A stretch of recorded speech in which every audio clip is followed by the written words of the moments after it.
When we last left our politicians, Azriel the human wizard, Hello. Ash the Kalishtar warlock, Hey everyone! Vort Agovigo the Goliath paladin, Hello. and Torment, whom will not be here tonight. He gone. Hearts out to you, John. Hope everything's alright, my dude. They were starting to get into some political shenanigans over in Niping. They've kind of begun to figure out the bizarre rules and electoral system that Niping has, whereas they shuffle their leadership quite often, with elections every week for president, every other week for the legislature, and then monthly for the judiciary. With some help from some friendly elves, Ash managed to get in touch with the Calimbray family, specifically, which one? Not Nyrel himself. You got in touch with, as I blank on her name. Edit this part out. No. I will fire you. Okay. This man won't edit shit. I don't know why I'm even asking. Who's burning stuff? Cresta Calimbray, who informed the group that they have a plan in place to try to start ridding the town of its more demented systems of rule enforcement, like the shenanigans rule. After meeting the man Nyrel Calimbray himself, the party agreed to assist him in getting his own political party in power, using Azriel and Ash as their two stand-ins. Meanwhile, an agreement was also made that they would go and assist the town with their rodent problem, in a joined effort with the Medokrian Orc tribe to the south, who's having some issues with them too. A plan has been made for Azriel to give an entry speech announcing his candidacy, followed by Ash, followed by a hike south through the woods to go and meet with the orcs. Meanwhile, Ash also discovered a group of bodies buried in the town's inn. After communing with a rather disgruntled kobold spirit, Ash has set it on herself that she is going to do whatever it takes to disrupt the political power of Arun Ularel and help get the kobold spirit to rest. Meanwhile, it's been a few hours since the meeting was held below the grounds of the city in the Calimbray's shelter hideout, and Azriel and Ash have been ferocious at work coming up with speeches. Back at the inn, there is a ginormous pile of ripped up, crumbled up pieces of paper next to Azriel, who is furiously writing. And in the other room, Vort is meditating next to Ash, who has an equally large stack of lollipop wrappers with a single piece of paper that currently reads, "The..." That's the most fucking real thing I've ever heard. We join our characters in the midst of their political debut.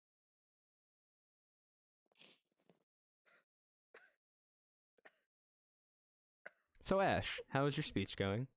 She's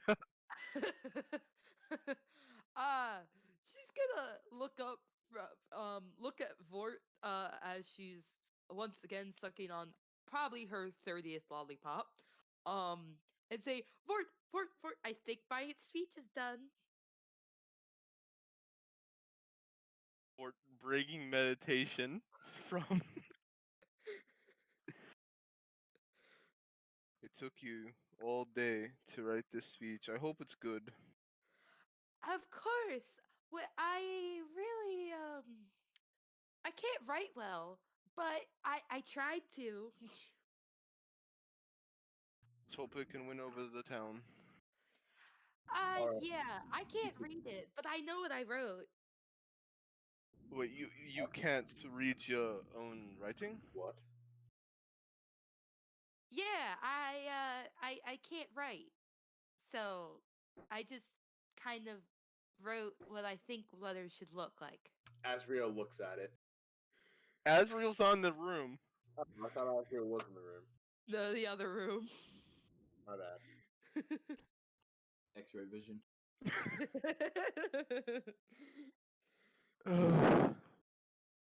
But I have it in my head though. Please make sure you have it memorized for tonight. Of course I do. Don't worry, Vor. I got this. I'm a real people pleaser.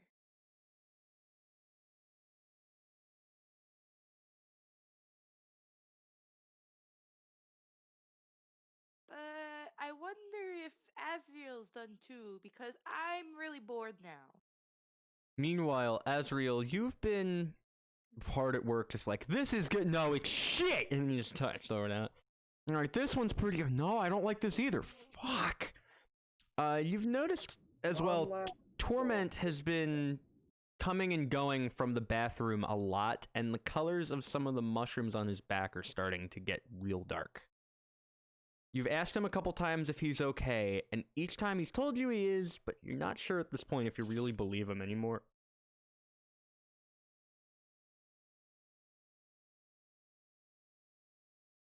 Farmlands or homestead?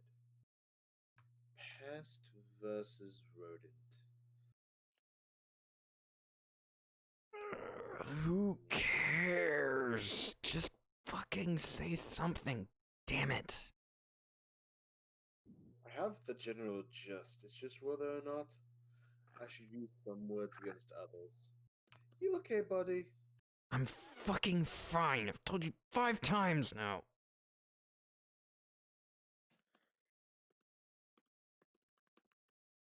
No, you're not.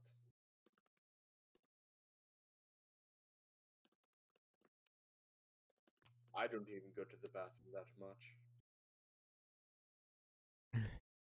What, are you fucking counting now?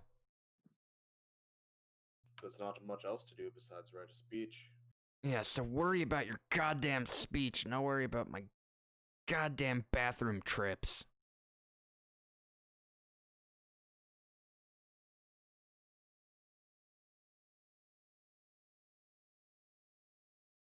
You see him, he's really tightly clutching his stomach, though. I'm going to conjure up something. It's a little ball, like made of like a squishy material that comes up to a very small point. Torment. Yeah. Take it. He takes Does it it from help you? he takes it from you. So what you do is you put the end in water, you squeeze it out, you suck in the water. It's to help with constipation. He just drops it on the floor the moment you say constipation. And he goes and lays back in his bed, clearly in some kind of discomfort. I'd like to point out we lost half our audience when you said that. I mean, it's either constipation or he's going too much.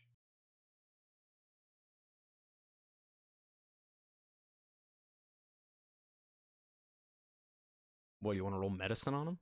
Yeah. You can do that. Damn, you're all quiet tonight. Except you, special guest, who shouldn't speak yet. 12.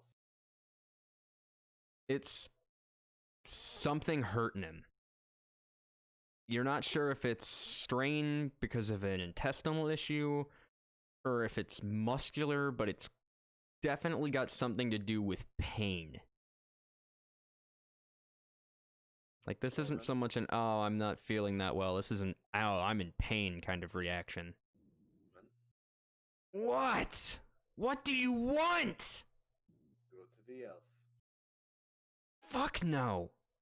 Go to the elf now. I don't want to go see any goddamn elf. By the way, intimidation. Roll it. 4.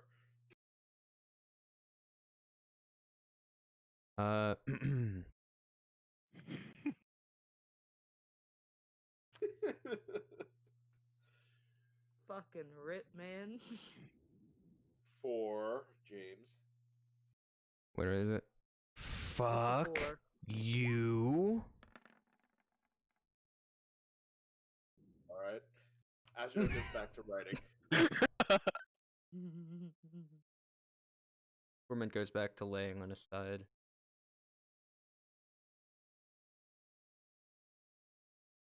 Which this moment away? He is laying with his back, like, in the Wow. cloak still facing you. How heavy is he? Oh, I thought you said which way is he facing. My audio cut out. He is... Let me look. He's 100 pounds, 103 pounds. He's very light. Okay. Good to know.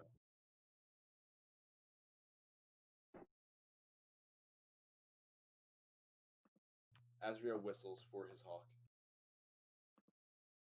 You hear the beating of wings, and then within a couple minutes, you just start hearing tapping at the window in your room. I go to open the window and say to the hawk, "Wow, you didn't crash through the window. You're learning." Slowly but surely, sir. I remember what you said about when the world seems really shiny. Yep. Here. And Azrael goes over to the desk and writes out a little note that says, "Can you come to room 5?"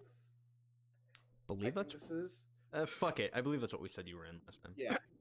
Room 5 in the. It's room in 7 the and 8. bed. All right, room 5 was No. the Wait. That's where I was taking up residence. Right. Remember, they gave me. I was gonna say, I believe room 5 was the one they're letting you stay in without Yeah, charging that's where you. the dead body is. Yeah. Right now, where you guys are is Azrael. You are in room 5 because you're the candidate. Ash, you and Vord are staying with what little time you have left in the room you guys rented. And throughout time, you've heard them bringing in extra sleeping arrangements into room 5. And Isaiah, Azrael, they've bothered you a couple times trying to, like, bring in, like, mattresses. I'm like, fuck, you were making so much noise! I can't work in these conditions!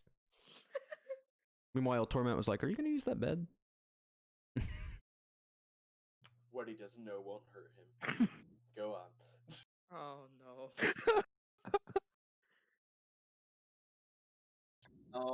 So yeah, Azrael will go over and write on a piece of paper. Can you come to room 5 in the inn that just says beds? We have someone who has abdominal pain. Alright, sir, where's it going? It's going to go to. You remember that elf that we met when we just got here? The old lady, yeah. Yeah, her. Alright then. He takes the letter from you, and as he goes to take off, whiffs and goes crashing down to the ground. Attaboy. Before long, you hear, like, the violent flapping of wings as he gets back up into the air. Finally.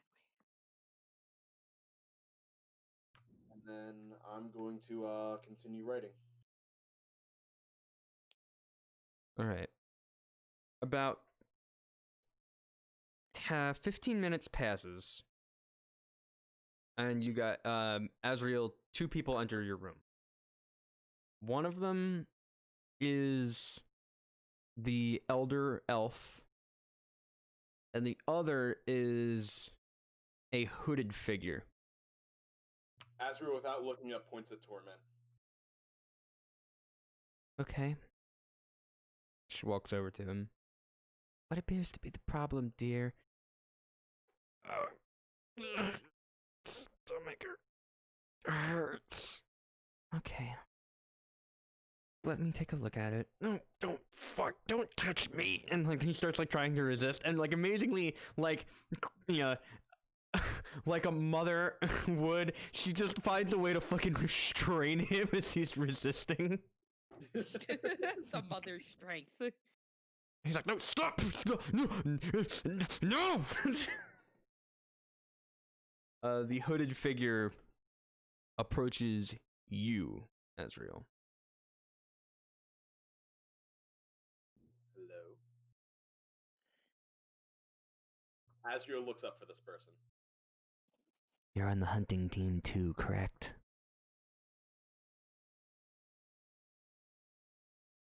Azriel casts message on him. I'm going to need you to elaborate. In reply, you hear, rabbit season starting today. Yes, I am. The figure takes a seat next to you and introduces himself as, the name's Kriska. Azriel. Been sent to keep an eye on you. Alright. I'm gonna be one of the guys bringing you into the woods tonight. What time are we thinking? Like 9, 10 o'clock? Azriel checks his pocket watch. The meeting's gonna be close to around 11 at night. We'll leave around 10:30. Okay. And you actually see, he holds out his right. You notice now it's actually like a claw, a reptilian claw. Flicks the two center fingers, and a pocket watch of his own slides into his wrist. He goes, "You're not the only one with nice things around here." Then flips it back up into his sleeve. No, I'm just checking the time. There's no clock in here, as far as I know. He gestures up above the door to a clock. Need to get out more. I've been stuck in here for too long. At this point, you guys hear a loud screeching noise come from Torment as... Let me just make sure that this is... Yeah. As a poison spray comes hurling like between both of you. And just splashes on the wall right in front of where you were working, Azriel. Heat bodily fluids and gases inside your body at all times. Torment. Fuck you.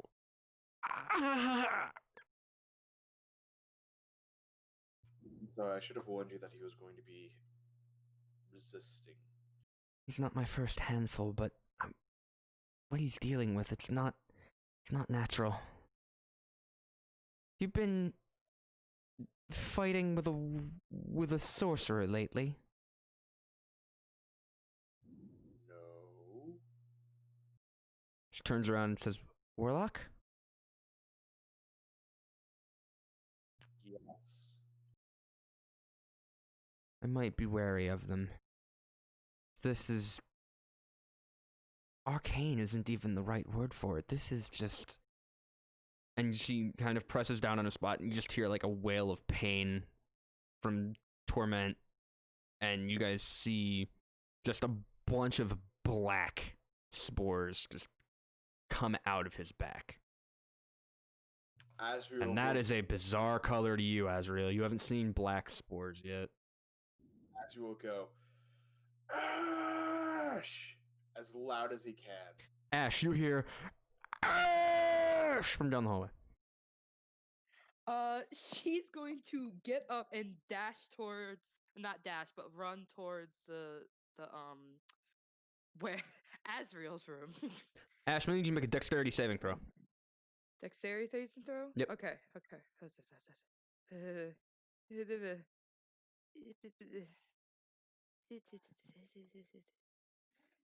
Dexterity saving throw. Boom. Boom. Thank you. Boom! Oh! Oh! Oh, goody! Wow, I didn't think you were gonna fuck that up. I barely did, man. Fuck, man.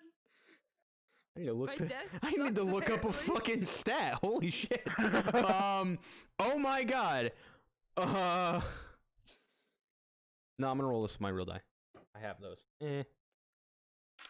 That. Oh god. Okay, that wasn't. It could have been worse. An arrow comes flying through a window, shattering it, Ash, and hits you in the fucking like right in the shoulder. What? Knocks you off your feet. What the fuck? Takes 7 piercing damage. What the I'm fuck? immediately gonna go into the hallway after hearing the window crash open. You see Ash laying on her side with an arrow stuck in the top part of her arm. Her arm isn't slack. Where the hell did that come from? I don't really know, but is everything okay? Okay, alright. So, a thought occurs. Multiple thoughts occur. Talk to you about them later. Asriel will go to pick up Ash. Alright. Do you... Hold on. How much That does was... he weigh? Not much. She half. Asriel, I need you to also make a dexterity saving throw. She don't weigh that much, man. Fortunately for me, I'm better at rolling than Rihanna. Less than 90. Not much. Not by much. Alright, you ready for the embarrassing part, Rihanna? What? That's the number he needs. What the Oh my fuck? You're kind of waiting for it at this point, Isaiah, because you know it's coming through a window. And as you pass, like right as you're like passing, when you're like, oh wait, like an arrow like grazes your forehead. What the fuck? Light cut on your head, but like just it stings more than it really hurts. You're like, ah! You just hurry over to it, Ash. Meanwhile, outside you hear somebody yell, "That's the one! Shenanigans!" Ah! And then just violent outburst. Well, there's an open window now. Asriel whistles. 2 open windows now. For his familiar, specifically. Let me roll something real quick. Okay, he's fine. Your familiar flies in carrying a tooth.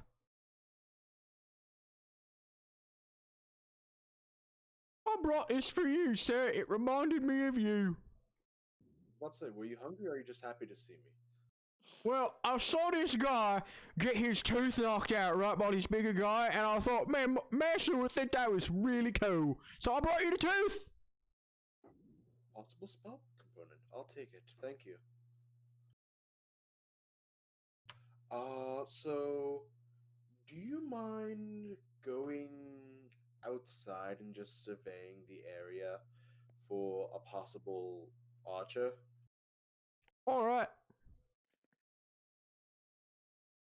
And he starts like going towards the window. Now he needs to make a dexterity saving throw. He does. You see, like he starts to take off and like in the wall. I like that one. All right, I got it. And he flies out of the room. The hallway, rather. I'm going to use my action to look through his eyes. All right, you have a bird's eye view of Ni Ping. Would you like to roll perception? Yes, I would. You may roll perception. Am I rolling my perception or his perception? You're rolling his perception. Let me look up Hawk. James, I just saw what you have on your page. You like it? I have advantage on perception with him. Because I do. I thought that was clever. It is. That is 1d20 plus 4 with advantage. Man, Nathan, I just see what you wrote in chat, and I gotta remind you, you guys are so fucking uncultured. Everybody who goes with that is just uncultured. It's only Nathan though. No, he's not the The first. higher Um, number He's not the 26. first. Ugh. 22. Yeah, you see that there are two guys aiming crossbows out of just a nearby building. Hey, God! What? I was moved. I said, "Hey, God!" The person that said that they were supposed to be protecting me. Wait, what person? When did this happen? The lizard. Oh. Uh, God has a name? You never said it. I introduced myself as Kruska, you jackass. Oh yeah, you did. Well, either way, this is happening. I think I'm going to retaliate. Do you think that should be okay? No, don't. It's bait. I want you to retaliate. All right. We got a guy working on it already. There were 3 shooters. We got one of them already. Imagine if Dixie's got his fucking head out of his ass. In a moment, we'll be hearing shenanigans! And you just hear like a loud crashing start going on across the street.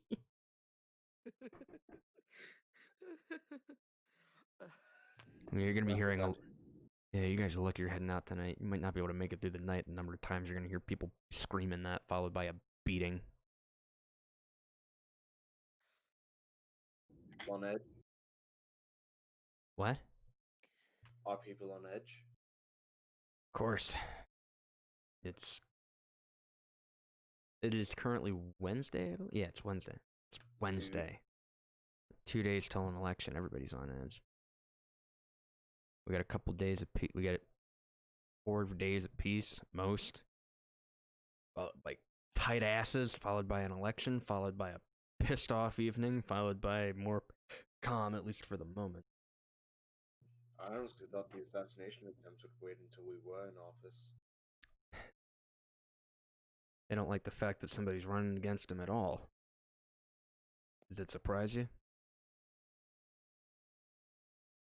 That means he has fear that he will lose. We can use that against him. That's the idea. Oh, shit, Ash. Yes, right. Ash just sitting there, just like trying, like holding the arrow. At this time, Vort will be walking out of the room to see what all the commotion is. You walk out, you see 2 shattered windows, blood on the wall, trailing down to Ash, who is crumpled on the ground in pain with an arrow sticking out of her right arm. Hey, Vaughn. Come to join the party. There's also a hooded figure standing next to... Not standing next to, like, kind of taking cover behind the window, nearby Azriel, who is crouched on the ground over Ash, who is whimpering in pain. Just the first Walk assassin. to Ash. Make a dexterity saving throw. God damn it!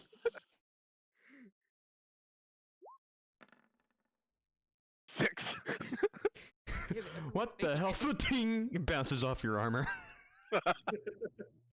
Somebody's like, ah, and then you hear from a building closer to where the berry stands are. You missed, jackass!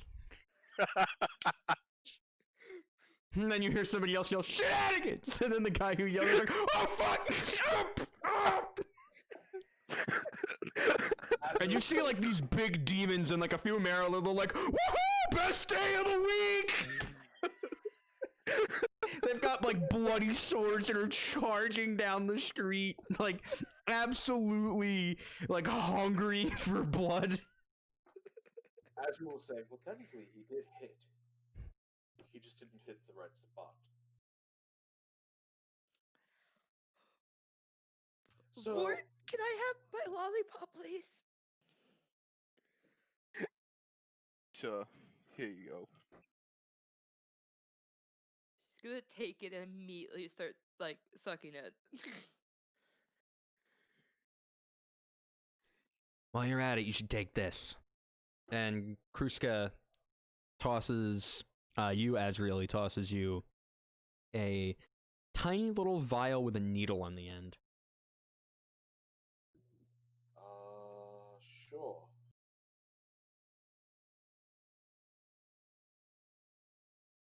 I'm going to look at it, like not interrogate, but You're going Investigate to investigate it. You may investigate the contents of the vial. That's a 9. It is red, and red is the bad color. The bad color. Can I investigate it? You may. You make an investigation or a medicine check. Let's see which one is better. This could be a number of things. Okay, I'm gonna do investigation because apparently that's better. 16. That's healing potion. That is the bright red color of a healing potion.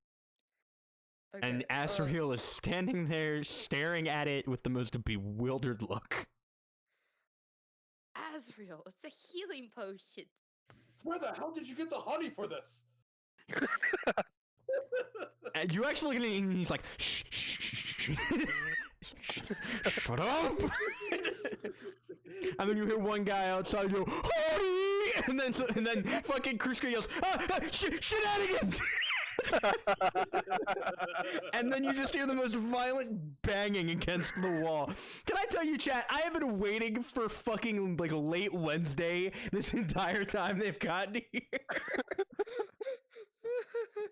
I have it in a note that just says shenanigans gets fun after Wednesday at 5. A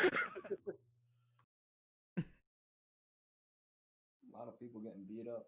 Oh yeah, there's blood all over the street right now.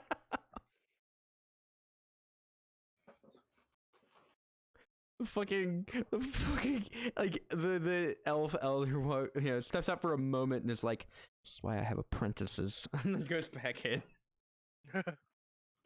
Meanwhile, you see these two younger elves are like these only two of them are scrambling around trying to gather bodies.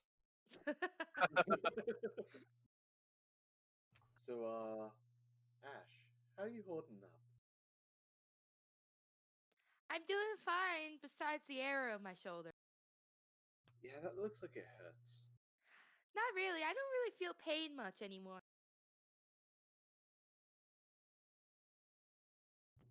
That is concerning. Do I just take it out or like leave it in? Do I just She says she doesn't feel pain anymore, Azriel, so suddenly you're wondering if all that laying on the ground wincing is faking it or not. Please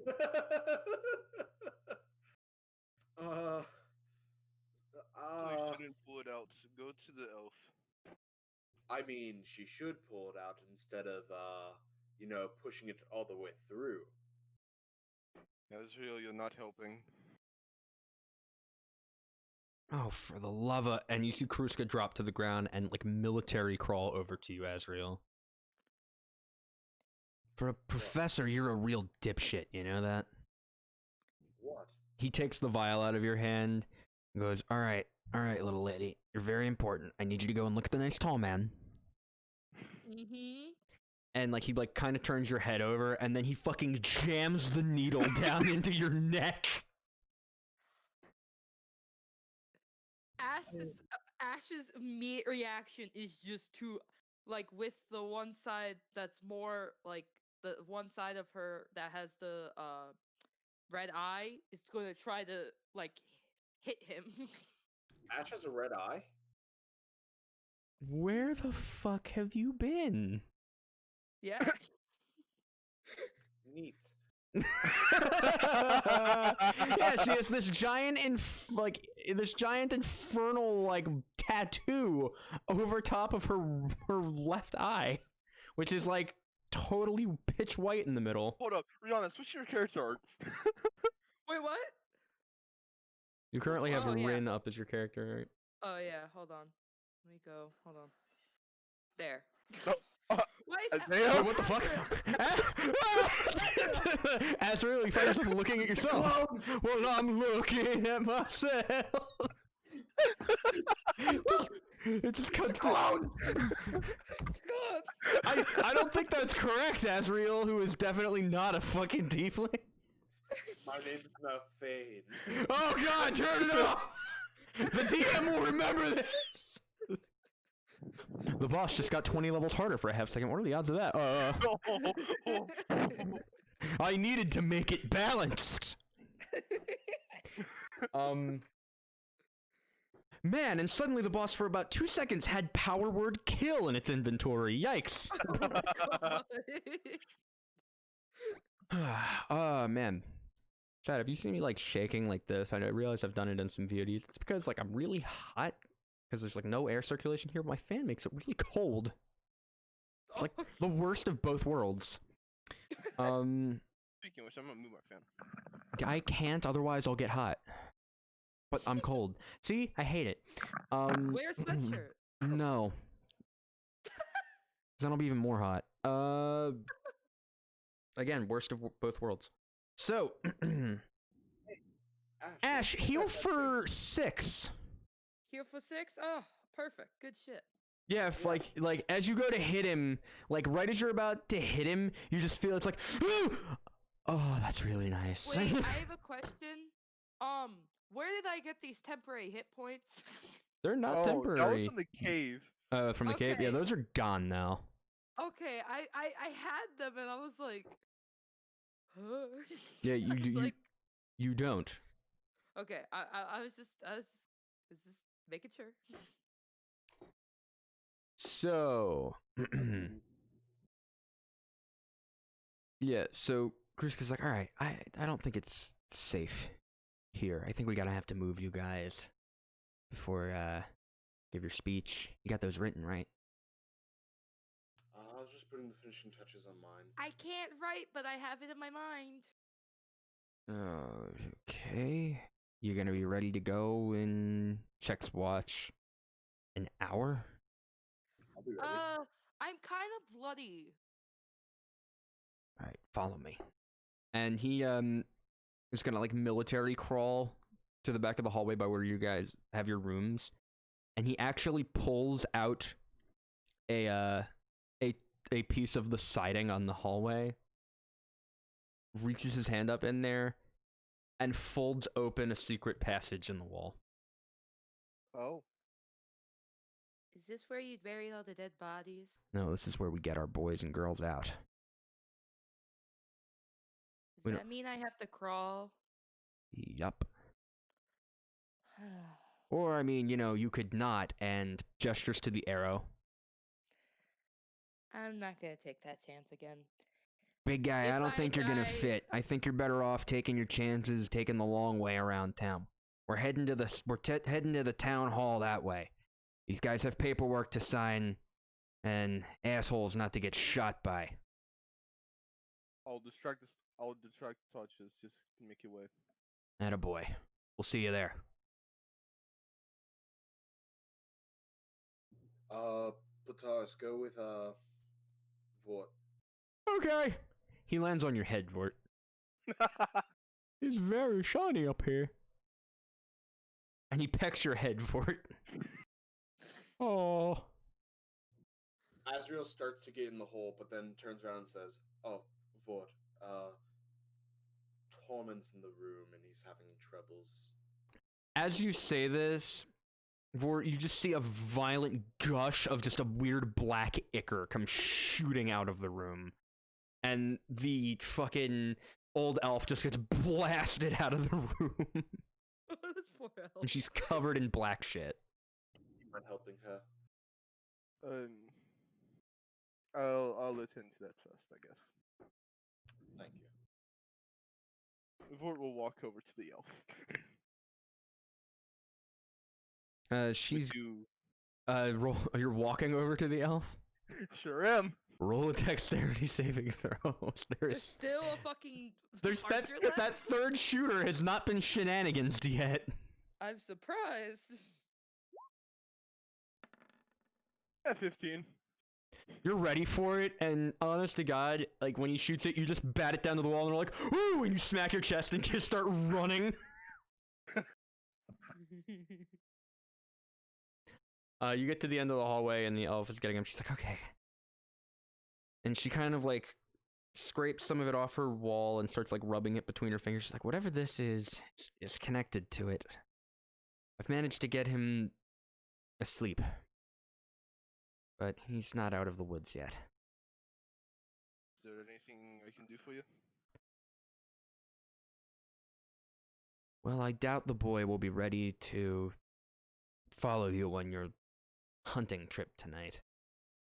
Just to make sure that you keep a clear trail. That way he'll be able to find you when he's ready. Alright. As for this, well, couldn't imagine it. And you actually, like, you see, like, he's sleeping, but he's, like, stirring and, like, jerking around. And you actually hear him yell at some, like, you actually, as you're going to, you know, as she finishes saying that, you hear him yell, You're the one who did this to me. Yeah! And he just, like lunges and falls out of the bed.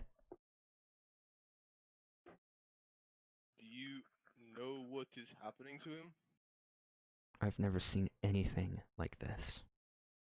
Just hoping that if I go through enough of the old tricks, one of them will work.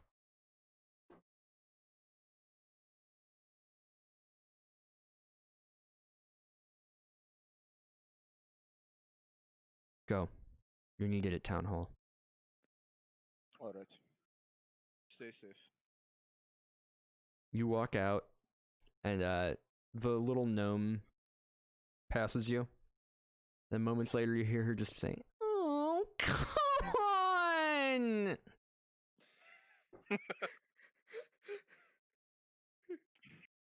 I'm sorry, I went to go grab something across the room. What happened? The gnome found the windows. And, And the blood. torment. And torment. Isaiah, did you hear torment painted the walls? Painted them. I mean, yeah, I knew Torment went to go paint the walls. The last thing I heard was Fort was needed in Town Hall. Okay. Alright. So at this time, we're actually going to step away from the party. And we're going to move to a different scene. Farther south, in the jungles of... I wrote the name for this jungle? It's a long name. Hold on, where is it?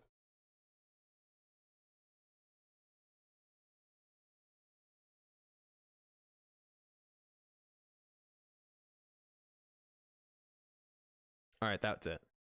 I was gonna say, I remember I remember the reference they gave it, so I remember what it was. In the Ruaf Neve forest. Deep within it, starting to settle as we get closer to the evening, a group of orcs traverses the pathways towards the village with a large abomination creature with a giant buffalo body and stubby pig legs. 4 orcs carrying it.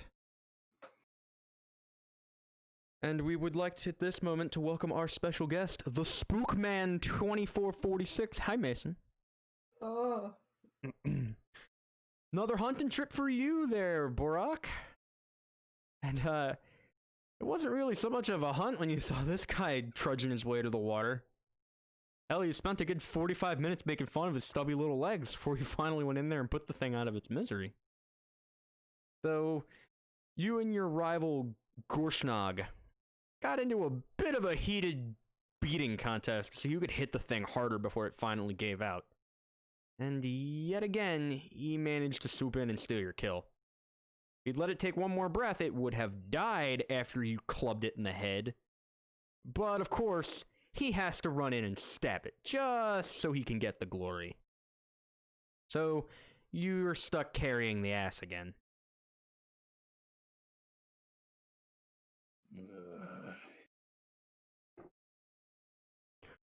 are What you is this? What are you bitching about, Gamburock? We got a big piece of meat. And I have a task send in my face. This is the 5th time this week, Gershnock. Hey, say what you will. I got the good stab, and the beast went down. You don't want to carry the ass, you kill the fuck of yourself. Its skull had a dent. I don't think it needed a stab. You could have walked it off, and you know it. Hey, quiet, you both! Yoggin. No goddamn sense of fucking graciousness. If I was your age, I would have been proud to be carrying a beast this large back to the fucking tribe. Instead, I gotta listen to you bitch about dents this and stab wounds that and walking off another. Someday you boys are gonna go hungry. And then you'll wish you had moments like this all over again. Someday. Burak puts his head down and stays silent. About 15 minutes pass and you start to smell the delightful smells of rotting meat and charred flesh and blood. That is the signal that you're approaching home. And before long after that, you start to see the mud and stone huts and the few hut homes carved into the trees. You are re-entering the Medokrian orc camp. You pass by some of the orc women ripping the tongues out of the beast you've brought home before. You see some of the orc fishermen bringing home their few massive fish of the day. The farmers continuing to try to re-establish their little tiny crop yields that have been all but completely destroyed in the last couple weeks by these bastard rabbits. Fucking things. And very quickly, all attentions turns to you and the massive beast you and your fellow orc huntsmen have brought in. Even the children have to stop beating on the tieflings that they captured down in the tunnels. You remember that fondly. It was a crucial part of your training. Before long, one of the orc women comes to you. My. What a nice beach you brought back. It's pretty large. Where'd you find such a thing? I look over to the orc woman and give a kind yet firm smile as I'm carrying the ass end of a giant buffalo pig hybrid. Found it in the deep end of the canopy, closer to one of the caves. Don't know what it was doing there. Probably asking to die with how this thing looks. I say, how's a fucker supposed to move with legs that small? I gestured to the leg with one of my arms. You tell me. Thing was barely moving when we found it. Enough chit-chat, boy. We've got to bring this to the pile. Who's the orc talking to me? He's talking to you. No, who is he? Oh, that is the one carrying the head. That is the pack leader. Gotcha. I look past the beast to the leader of the pack, and I nod. And you make your way towards the pile. All at once, the four orcs heave the beast onto the meat pile with a loud squish as it crushes much of the smaller beasts below it. A delightful sound. And one that leads to ferocious cheering from the other orcs.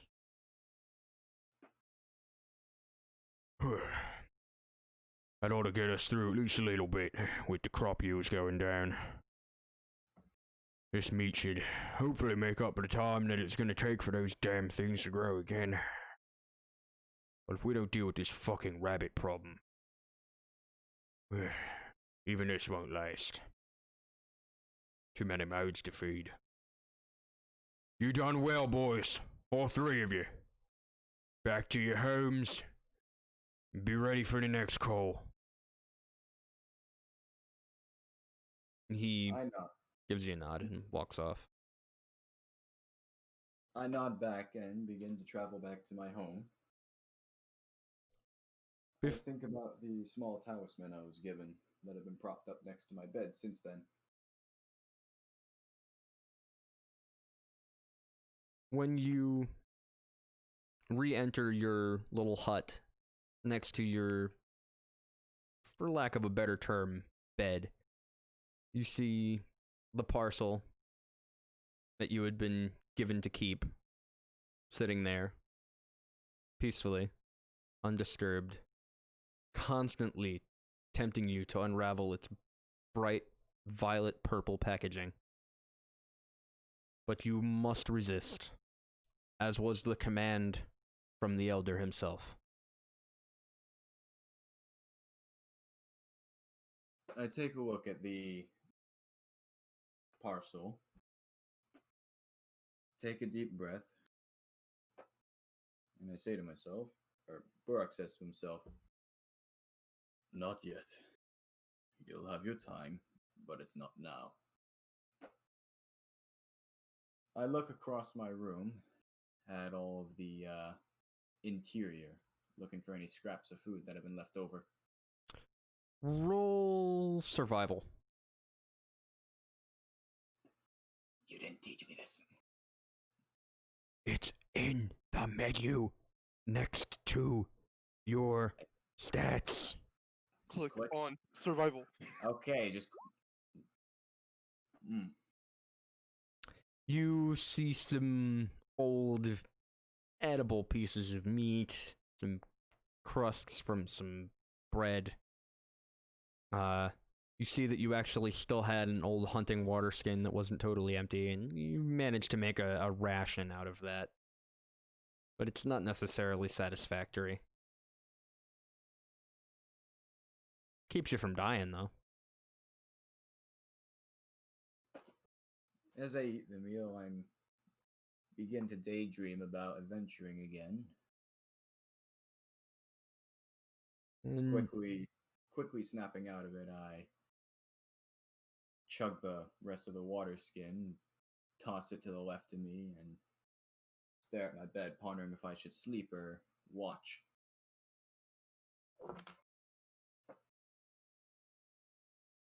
at this time, you hear a loud knocking on the entrance to your hut.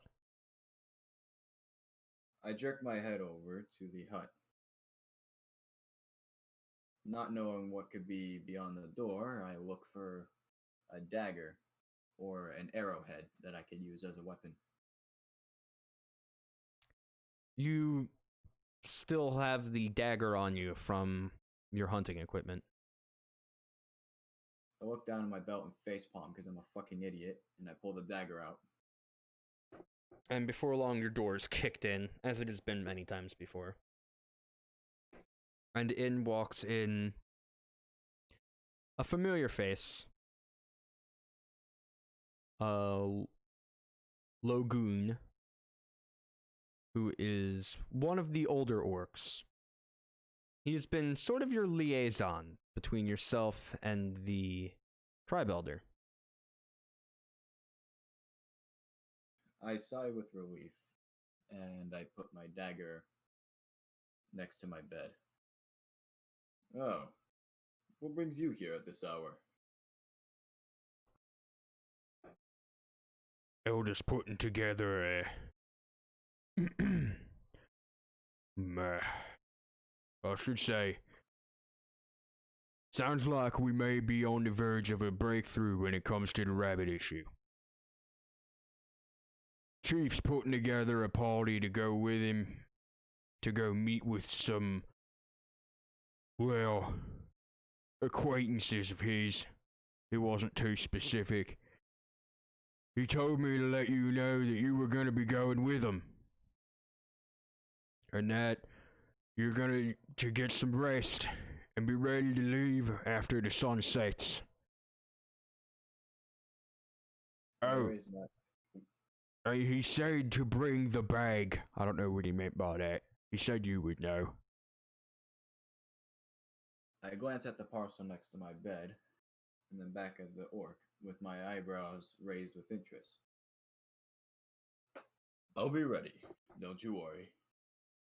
Alright, good. I'm gonna go. I'm gonna go eat. That's all I got. And he just walks out, leaving your door wide open yet again. Burak sighs, walks over to the door and closes it, staring at the broken hinge. At this point, it's not so much of a hinge as it is like a piece of metal that you've jammed into the mud between the wood and the stone that has like a bunch of scrap barely holding it together.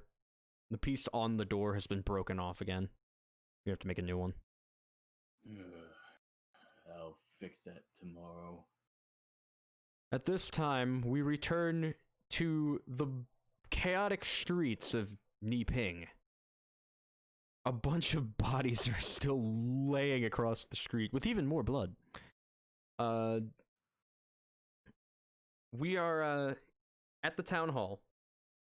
And finally, Azrael, Ash, you guys have been following Kruska for a little while, and then you finally hear him go, okay, I think we're here. Let me just give him the old...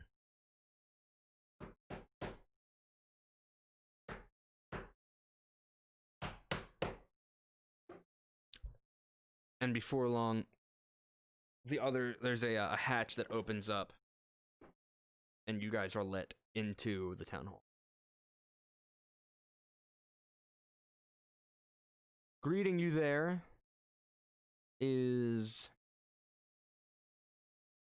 to your surprise, a dwarf with giant biceps.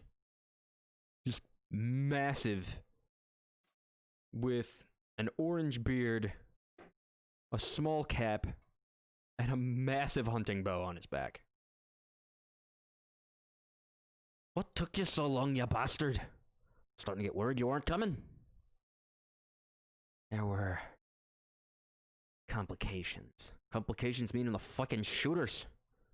You know, there are better ways to get some people out of a fucking mess than that. Yeah, I got him here, didn't I? Why don't you introduce yourself? I'm gonna go get a drink. And the hooded figure walks off. Bye-bye. Nice meeting you. Oh yeah, nice meeting you, fucker. Well, alright then. Well, you two would be the candidates, wouldn't ya? That is correct. The name's Morgus. I've been... Azrael, and yourself, my little lady? Oh, my name is Ascortina. Nice to meet you. Well, nice to meet you too, lass. My name is Morgus. I don't need to know more, you don't need to know less. I'm the woodsman for the Calimbrays. I'm one of the guys who helps keep their office tidy and warm for 'em. Oh, mind the door over there. They keep it locked from the outside. Hence we had to come up with this, get people in. As I can't stop you from leaving, but I can try to stop you from coming in. Well, then don't just sit there. You got yourselves a desk, you got yourselves a quill. I heard that you guys weren't done writing speeches yet, and I would get hop to it. You only got... Turns and looks at a clock above your door. About 32 minutes. I'm just choosing wording at this point. I'm basically done. Fantastic. I'm done, but I need to clean myself up. I have blood on me. Alright, well that's something we can handle. Alright, but one of you, and he looks at you, Azrael. Azrael, you gotta stay in here, alright? In here. Otherwise, we can't get back in. don't see a problem with that. All right, good. You little ass, come with me. Okay. Azriel, you are led into the center part of the town hall building. It looks way bigger on the inside than it did on the outside. One large hallway in the middle that you guys are in currently, and you can see just by the way it loops around that there are make that 4 main corridors. The large one you guys are in, 2 smaller ones to each side, and then another one towards the back. The walls are trimmed with deep crimson with accents of purple and gold. And you see a bunch of lizard folk, Merilith, and a couple elves strolling the halls. A lot of chatter. All right. Bards are down this way. Follow me. You just wanted me to stay here. Right. You need to be here so that when we get back, we can open the door. In the room that I was, or in the hallway? No, in the room that you... Oh, God, you're not in the room, are you? Well, I didn't know if you were leading both Rihanna and I, or just... No. He was grabbing... All right. I'm messing with you. What he said is one of you needs to stay in the room because they've locked it from the outside. Okay. So one of you needs to stay in the room so they can open the door to let people in. Okay. Yeah, no, never mind. No, I'm not. Because you can't open it from the outside.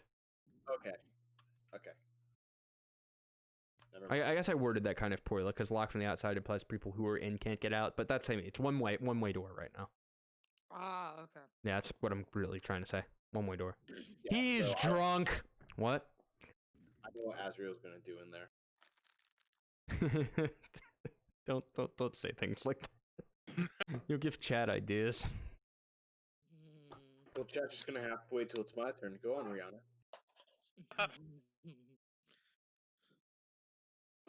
You are following this man down the large hallway towards the back.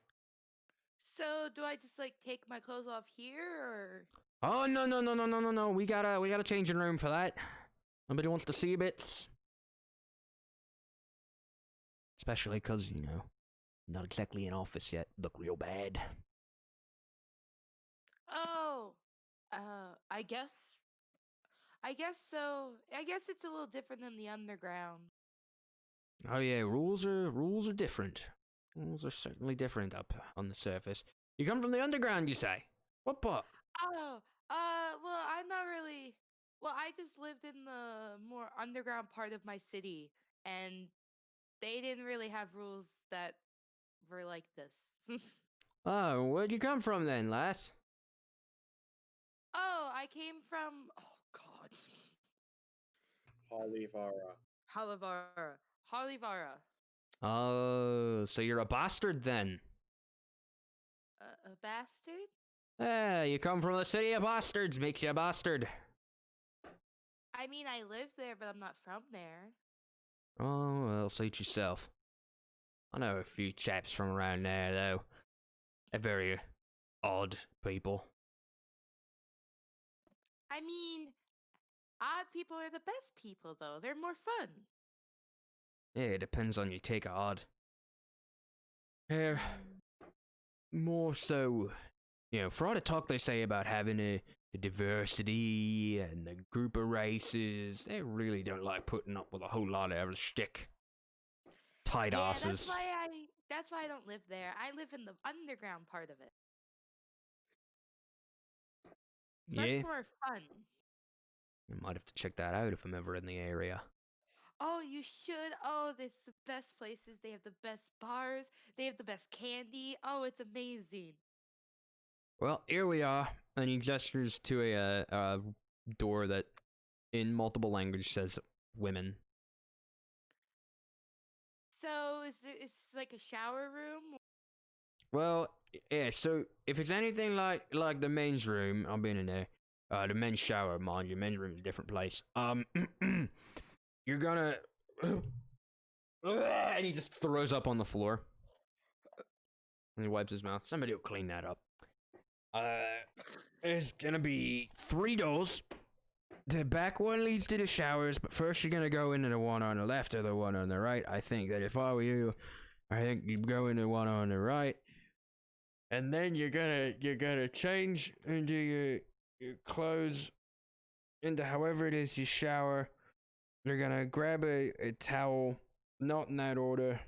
You're gonna cover your bits, and you're gonna go into the back where you're gonna see a bunch of little boxes.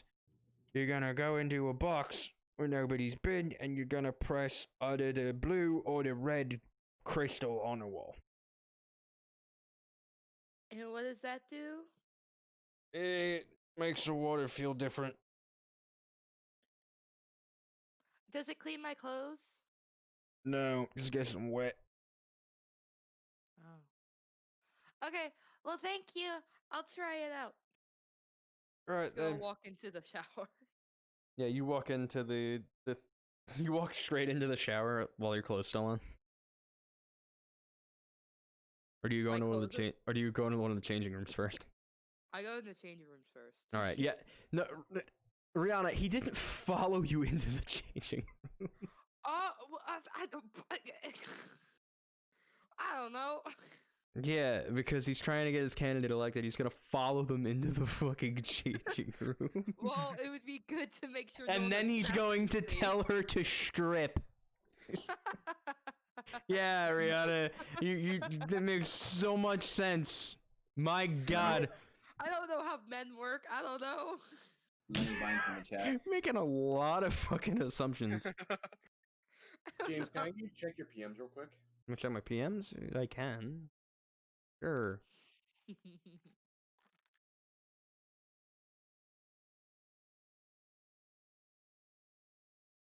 Okay, done. Okay.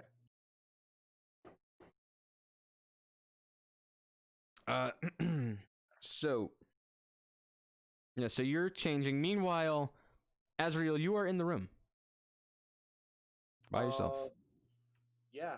So I'm going to, after doing that thing that I sent you, because I want that to be a secret until later. Okay. I'm going to then fix a couple wording, double check my spelling, make sure everything's right on the speech. Then I'm just gonna, just chill out. Maybe summon a floating disc to lay on. No All right. While you're ritual casting the floating disc, you actually get a knock on your door. Hello. Walking in is a Oh, I didn't open it. yeah. The door opens. Oh. Oh no, not yeah. The door actually does open. This disturbs you. The door opens and in steps a blue chameleon lizard folk with amber eyes Is it and a same dark, blue- a very dark blue dress. Is this the same lizard folk that we saw earlier? In the hotel, In the underground. Nope, no, it is not. Okay. Hello.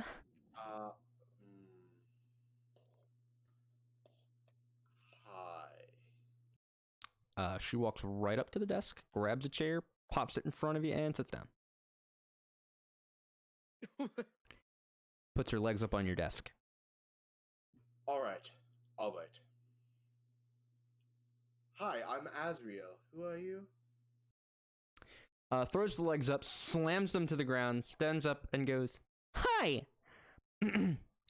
I'm Cuxiafani, and I didn't know anybody was gonna be in here today. I'm supposed to check every day, but I heard some noise today, so I figured somebody might be in here. Hi." I thought Ash was annoyed. I'm going to insight check that. Go ahead and roll insight.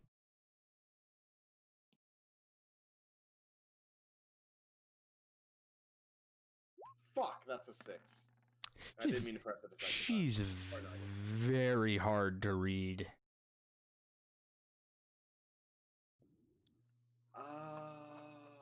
Alright. So, answer me this then. if you're supposed to check the rooms, and are you only supposed to check the rooms? Oh no, I have a lot more. I have many more jobs than that. For example, and she like pauses for a moment and goes, "What else do I have to do? Oh yeah, I gotta give a speech later. I'm giving a speech today." Azriel slowly reaches up and grabs his campaign speech off the desk. Oh, you're doing one too? Yes. This is exciting. Isn't speechwriting fun? I love it.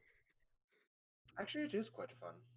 I know, right? You get to talk to the people. You get to tell them all kinds of nice stuff.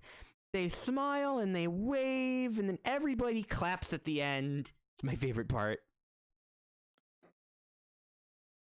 Azriel gives a genuine smile. Do you also like to read books? Oh yeah, but only ones with lots of pictures. The words are hard.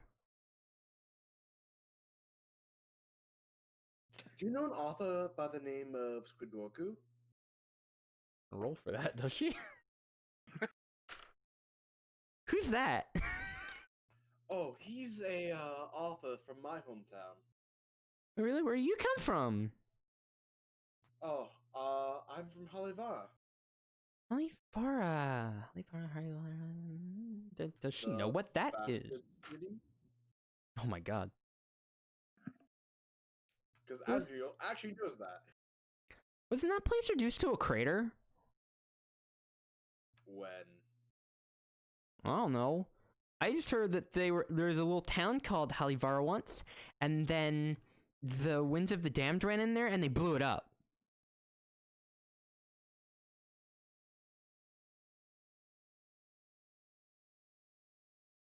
Plotaris?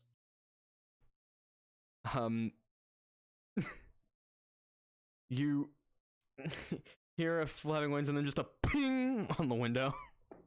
No, he's with me. Oh, he's No, with he's you? on my head. You thought he was on Caw's head. No, Yeah. remember the first PM that I sent you?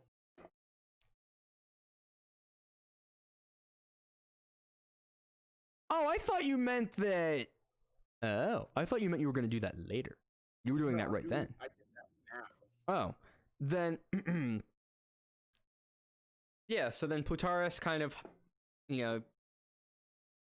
shakes his feathers out, turns and looks at you and goes, "Hello, sir."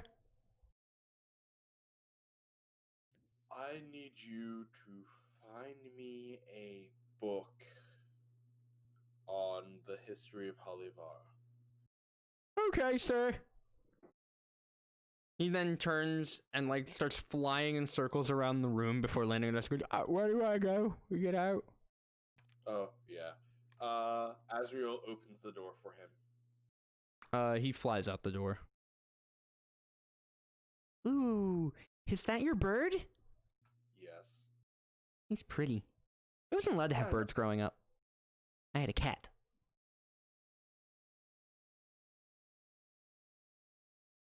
He recently got a new coat of feathers.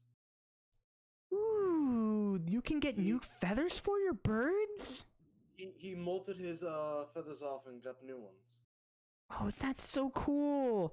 I tried to do something like that to my cat once, but its hair never grew back.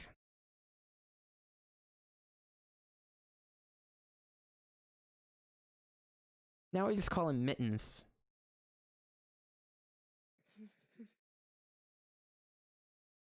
Meanwhile, in the shower. Yeah. Azriel doesn't know how to respond to that. Enjoy this mess I've created for you.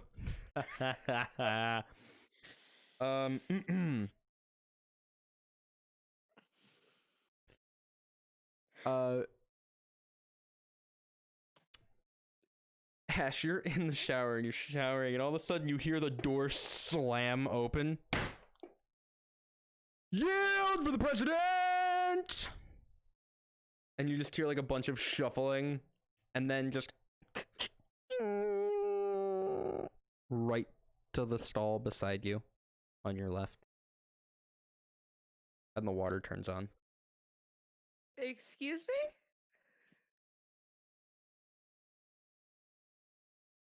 Is that in character? Yes. I'm sorry, I didn't realize there was anybody in here. Don't worry, I'll be quick. Oh, I don't mind, but why did you take the one next to me? It's the one that my agent guided me to. I see.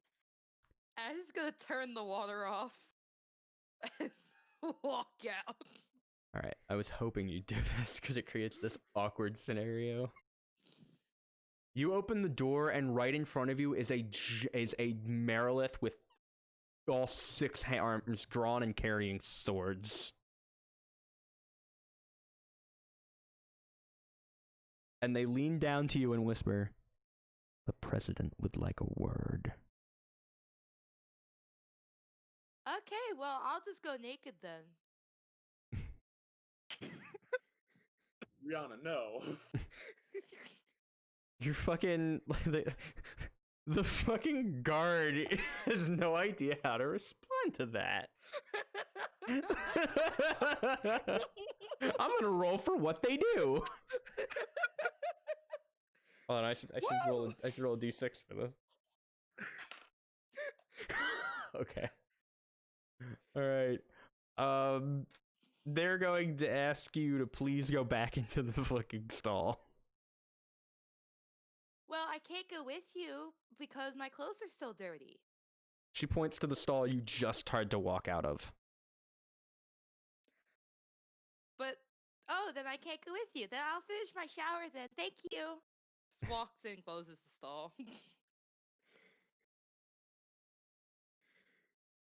Listen, Ash, was it? I'd like to just cut to the chase. You and I both know you don't have a chance in the upcoming election. So why don't we make things simple? You feel a little sick. So does your partner. And you don't get on the stage tonight. You know, if I didn't know anything, it seems that you're a little threatening. Oh, perish the thought. I don't have any inkling to hurt a hair on that little white head of yours.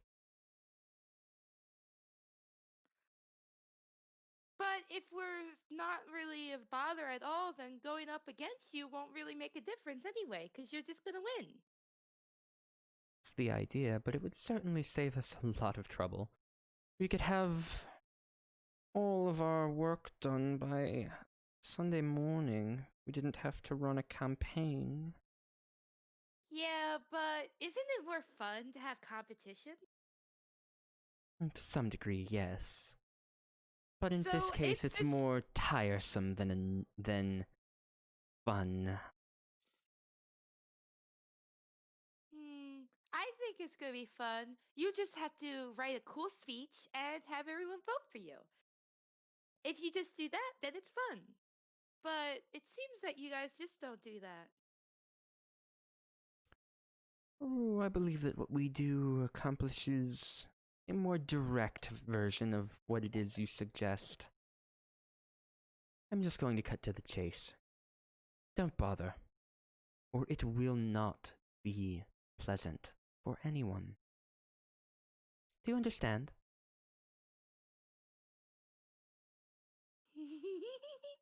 She's gonna giggle and be like, yeah, of course I do. Very good. Don't worry. Nobody will take your forfeit seriously. They happen all the time. And the water to the left of you, Ash, shuts off. And before long you hear, "Yield for the president!" And the marching out of the shower room. I bet she's just embarrassed that she can't show her body off like me. Meanwhile, back in Azriel's new office. So wait, if you're just checking the rooms, why are you still here? Oh, see, I was told that if somebody was in the room, then I had to sit in and learn as much as I could. They call it, what was it? This word's hard. Opposition analysis. Opposition something. Research! That's right, opposition research. You know, so that I can win. So why don't you tell me about yourself, since I told you a little bit about me? Oh, well, my name is Cukes, and I have been here my whole life, and this is gonna be the first time they've let me run for the president, and I've been the chief of staff, I've been the secretary of the treasury, I've been the guard captain, I've done a lot of stuff, but I finally get to be president. It's my turn. I'm so excited. You do know they're just going to do... by the way, I'm gonna use a persuasion on this one. You do know they're just going to end up using you as a puppet, right? So why are you running? You can go ahead and roll persuasion.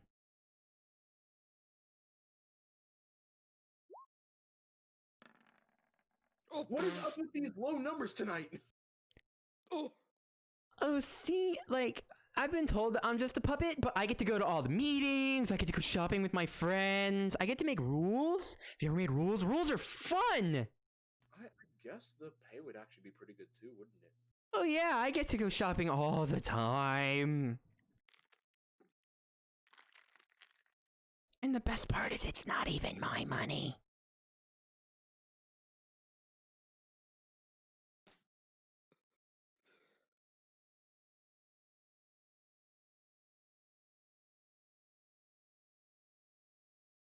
So, I mean, come on, you're telling me that back home you guys don't have a department of clothes? I got to make the department of clothes. They decide when I need new clothes, and then we buy them.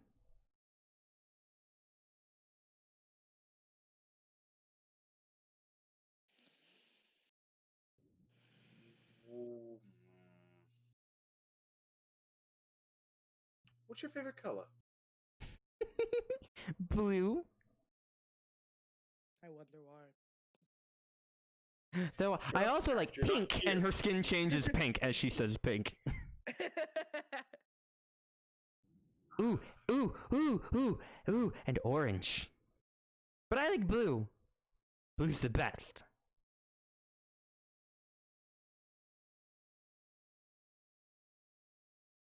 You want to see something cool? Yeah! Asriel begins summoning his floating disc again. Ooh, you gonna do a magic spell? You do a magic spell? Yeah.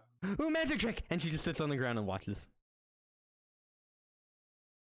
After 10 minutes pass. So it's done now. You see nothing, right? Yeah, it was kind of a lame trick. Now what if and Asriel steps onto the disc and floats? Oh, that's so cool! You gotta let me try. Gotta let me try. Gotta let me try. Gotta let me try. I wanna try. I wanna try. I wanna try. I wanna try. I wanna try. I wanna try. I wanna try. I wanna try. Go for it. Why the fuck did she get the nice one? And she steps up onto the disc. Why did Azri get the nice one? There's a reason for that above game. What the fuck? And then as she floats on the disc, she's like, "I'm flying! I'm flying!" It's the best trick ever. And before long, the door just opens up, and there is a Meryl who's like, "Oh my goodness, Madam Secretary, please get down! No, I'm having fun. There's time for fun after the speeches are over. Come with me." Oh. Okay, I gotta go now. I'll see you when we're giving our speech. Bye-bye. Bye-bye, and she walks out. But 5 minutes pass, and Vort, you actually arrive at Town Hall finally, as you've been kind of waiting your way. Vort, you've actually, I want you to roll me 3 d20s plus 2. Okay. Hold up. Let me... It's going to either be a really big number or a really small number. There will be no in between. 3d20 plus 2. It's a really big number. Okay, so I worded that poorly. But I can use this. So what you rolled, just based on what I meant, was a 19, a 21, and a 10. Okay, you actually had some fun. Shenanigans was getting called all over the place, but you're aware of the rule that if you're nearby, you get involved. Because you managed to roll above a 10, you were at the bottom of 2 of those piles. And the total number in there is the number of damage dealt to the guy you were beating on. So, Fort, you, honest to God, so you're like, trying to make your way around town. You hear shenanigans. You're like, and you see like this tiny little lizard fucker. You're like, I can get that guy, and you're just like, oh shit, and like the warhammer comes out. This poor dude. Describe Vort getting into these shenanigans piles. With the third one, like, you're getting excited, but a bigger demon sees that you're just going to town on these guys and gets into like a friendly competition with you and beats you to the bottom of the last pile. Oh god, The first one is a small lizard folk, the second one is actually a Merilith, and the third one is an elf. Vort with the one that the demon, it beat me. Vort will belly flop with Warhammer in one hand, coming to hit.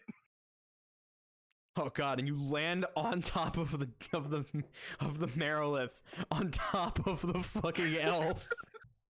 Oh no. When you do that, Vort, you hear a loud cracking noise. Oh no!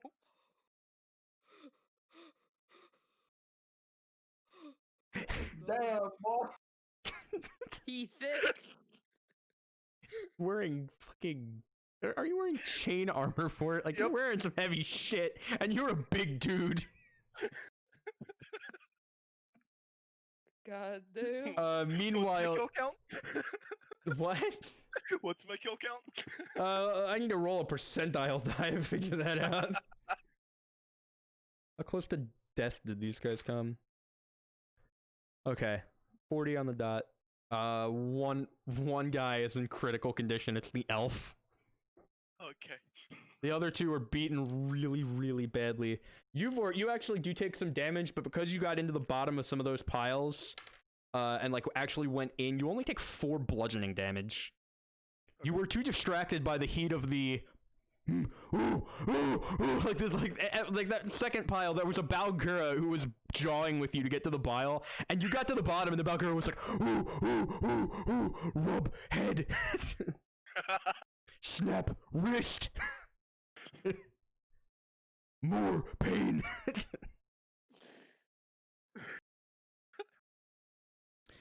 That's the ape demon, by the way. That's what those are.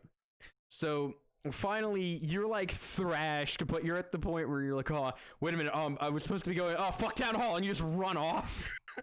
Like the front part of your chain is kind of like messed up. You're trying to like pull it and get it into shape and like wipe the blood off your face as you walk into the town hall. Very quickly, you are stopped by another Merilith. What business do you have here? I am the translator for the runner Asriel. Asriel. And she like grabs a book and starts flipping through it. And she turns around and starts yelling something in Abyssal. Do you understand Abyssal? Sorry. Yeah, he Yes. does. We have to mention real quick, while you were out doing things, like also Plataris just disappeared at some point. Yeah. No, he disappeared like as you were going into the first fucking shenanigans. Plataris was like, "Oh my god!" He just took off. And he was like, "Oh, that's really nasty. It's a good thing we all get involved in." Oh wait, no. As Fort starts going in. God, I'm cold. So you hear her in Abyssal then for start talking like, do we have an Azriel in here? Azriel, anybody? Anybody? Can we hear Do I hear this? this? You do, but you hear just it talking in Abyssal and your name get called a few times. Yeah, I can understand Abyssal. Oh, you can? Yeah, then you hear somebody calling for you in Abyssal. I put my head out and go, in here, in Abyssal. Vort, you actually see this because he's just down the center hallway, but you see him peeking out of the door. That damn him. Okay. All right, if he's in that room, then you're going to need this. And she actually gives you a little badge. Okay. It actually says in Abyssal. It says runner up.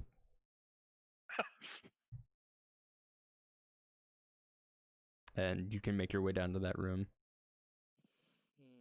A lot of the demons. You see a lot of Merilith walking around. A lot of lizard folk walking around. A few elves. One gnome in there is tending to the little potted plants they have stationed around the town hall to make it look nicer.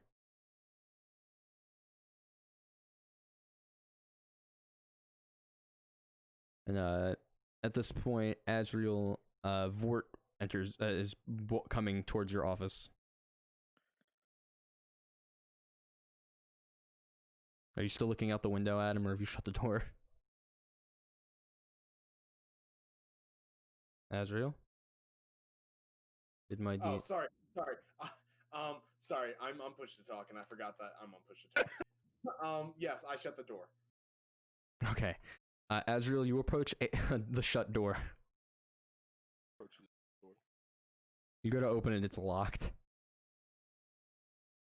Hello. It's what? Alright. Azriel mage hands the door open. Wait, I don't have that spell. Never mind. You don't have Azriel- that spell. You're just gesturing your hand like an asshole. Azriel opens the door. The door opens. Hey, Vort. Hello. Hey, Is What? Ash with you? what's Pataris? The S word got cold. We got into some scruffles, and I haven't seen him since. Vort, where's my bird? He flew off somewhere. I don't know when. At this point, there is a loud crashing sound, and you hear just a bunch of males. You're like, "Get that pesky thing! No, pest's in here!" And just smashing noises, like a pot breaking, and like a little voice. Oh no! Before a raven flies into your office carrying a book.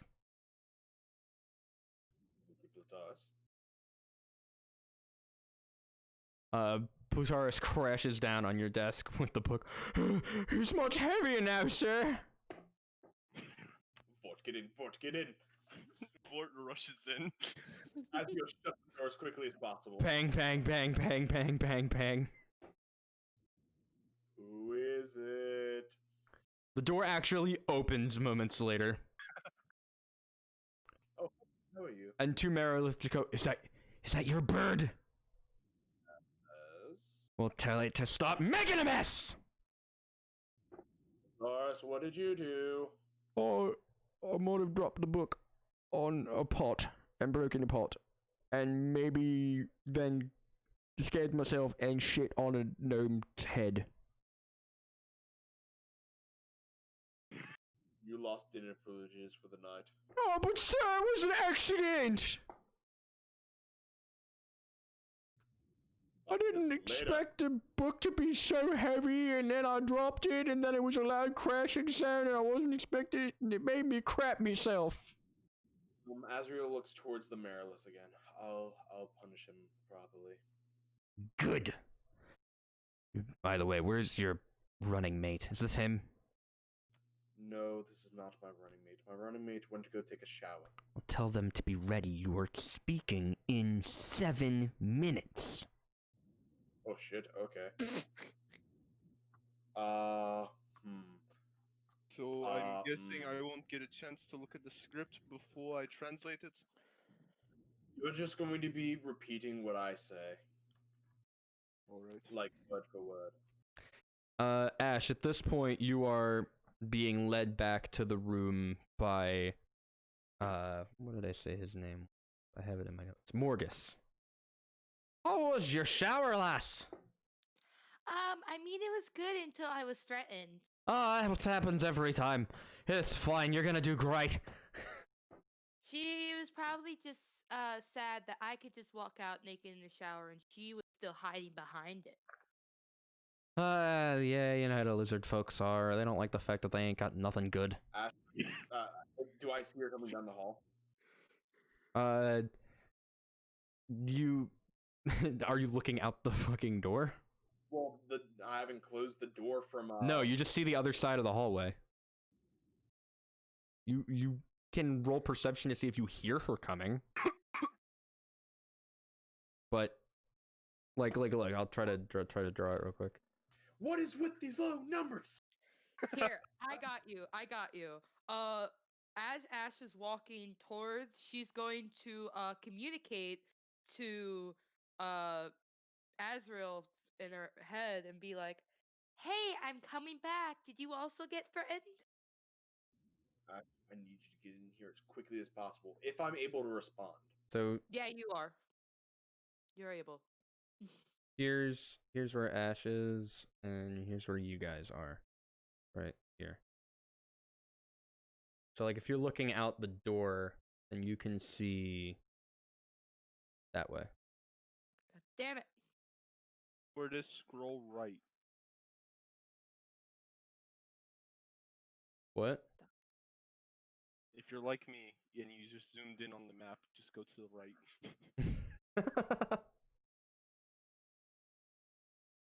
Magnify. Enhance!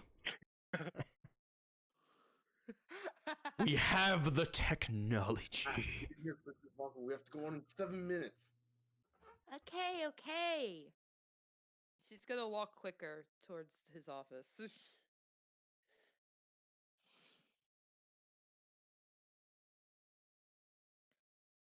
Then she's gonna knock on the door when she reaches it. We're still talking. We're still in front of the Mariliths. Oh, we're still there? Okay, so I see you. Okay. The Marowits are kind of standing there impatient, ready to lead you out to the, Hi! I just saw one of you guys. 5. We'll be right out. I need half of the 5 minutes and no longer. The stage is being set, the bell is gonna ring, and when it rings, you're out there. Fine. Door slams behind them as they leave. Is Ash in the room? Ash is Yeah. in the room. She's damp. Okay. All right. Now that all 3 of us are here, I'm going to attempt to do something. As you're doing Alright. this, Ash is gonna actually be putting her hair into ponytails. You could tell that, like, her hair was really long, and now she's just putting up in her normal ponytails. As she's doing this, you're seeing water pour down her back and onto the floor. I need you both to bear with me here, okay? Azrael will turn around, look towards the most open area of the room, and say, "All right, Dextro, what do you want when we win the election?"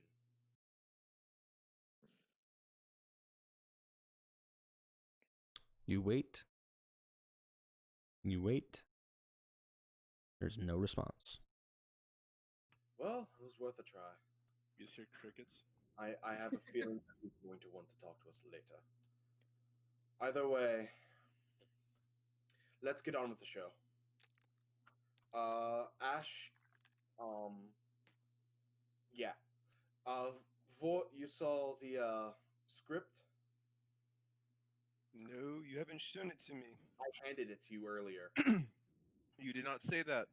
I might not have pressed push to talk.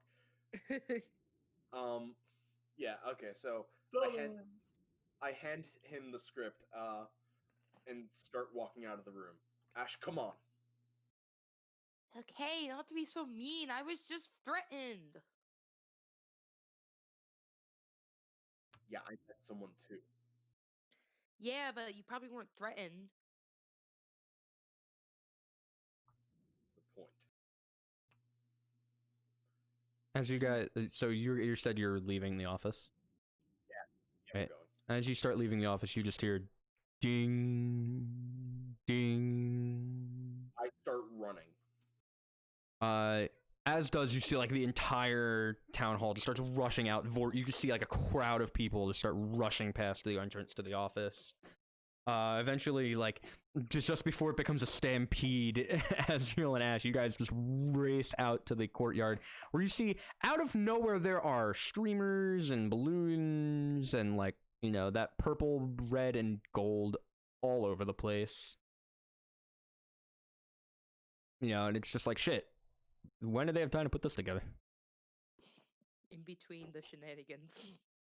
All right, They're, I'm looking. they're very forward to the practiced. Is the answer.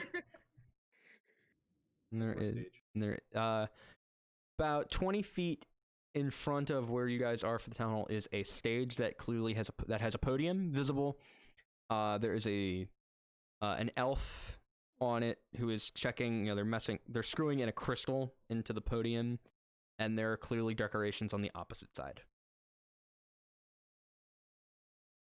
And there's everybody in the town you can see, like the Balgura are putting like a little out for lunch stand on the sign on the stand, and like everybody is getting into the center of the village. I will pick up Ash, given that she doesn't what's it called? Retaliate, and run towards the stage as quickly as he can. Resist, that's the word, resist. Wait, you picked me up? Yes. Oh my god. I have legs. We don't have time. For my legs? Knowing you'll get distracted by something. Fair point, but I could shove my legs off. Oh, there's my earring. Ow. Ash, Azriel and Ash run towards the stage.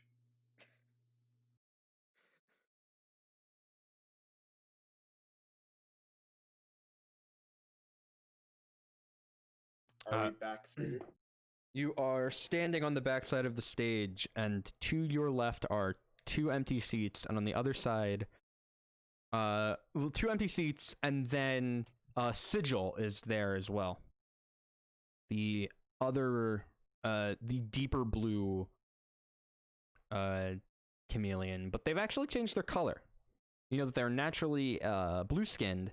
However, they are using their color shifting ability. They are currently gold-skinned. Yes. I was thinking gold. But you can tell just from the head shape, and like when they turn and recognize you, they're like, "Oh, hi!" Like right here. Here's where we are.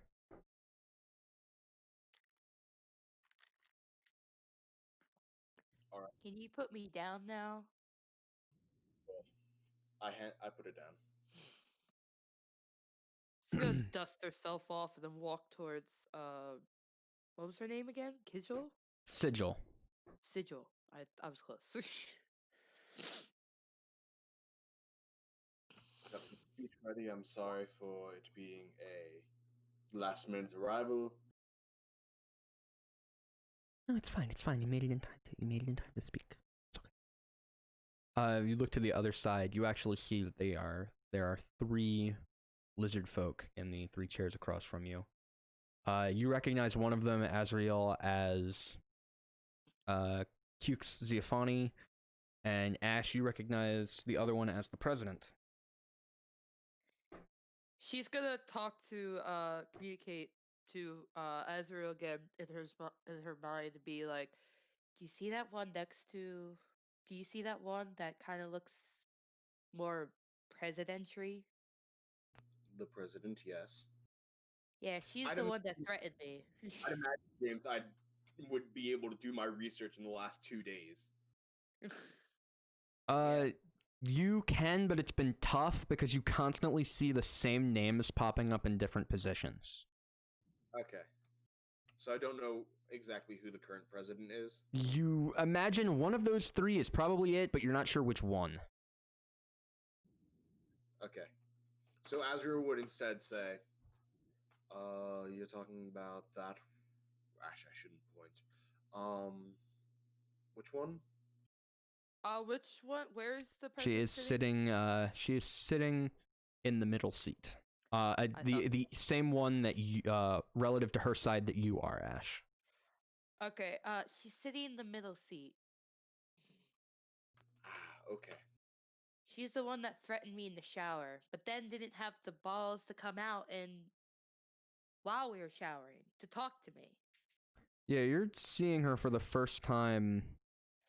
Outside of like a glimpse you caught while you were outside of the stall, Ash. You see she has very dark bronze scales. She has bright blue eyes, and while she wears a very formal looking dress with a lot of patches, you know, on the sides, very ceremonial. There's a little, not a large cape, but a small cape. It is attached to a gray hood, and she's got, you know, a very kind of calm but calculated demeanor to her. She's like scanning the crowd, and every time, like, you know, Cukes goes to like wave or do like a big smile or stand up, she's just like, no, stop it. And then you see another girl in the seat that would be relative to Sigil, who is a bright yellow scaled lizard folk resembling like an iguana. That is a big tall comb running over the top and down her over the top of her head and down her neck a little bit. That fades to blue on the tips, and she has very dark gray eyes. And or like they're doing the thing where they look in both directions. His finger to Sigil. So, what can you tell me about the current president?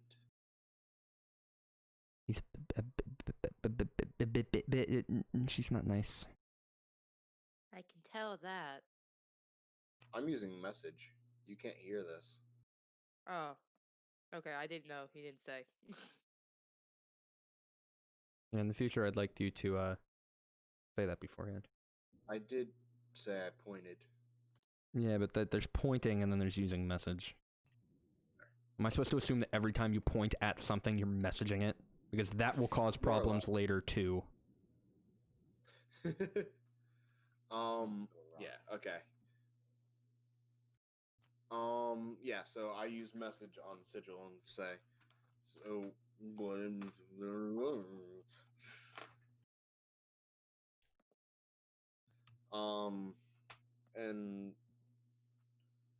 alright. On a scale from 1 to 10, how screwed do you think we are?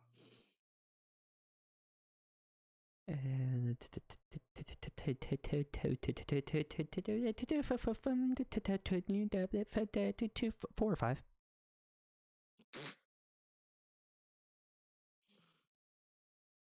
Sorry, I have problems talking when I'm nervous. That's perfectly fine. You see that like that gold color is constantly like wavering to like a very pale gold color. Like wavering in and out. Drew will reach into his bag of holding and hand him a couple raspberries. Just eat this. Eating calms people. Thank you. And like very quickly, like tongue. Now it's like a pink gold color. And before long, the elf lady goes, okay, we would like to welcome you all here again for our weekly candidate introductions.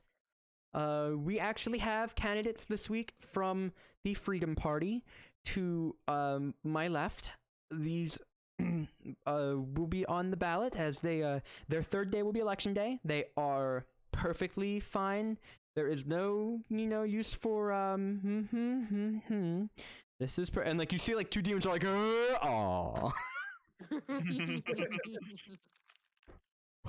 And then you hear one guy go, I thought he was gonna yell Chanel. Oh shit.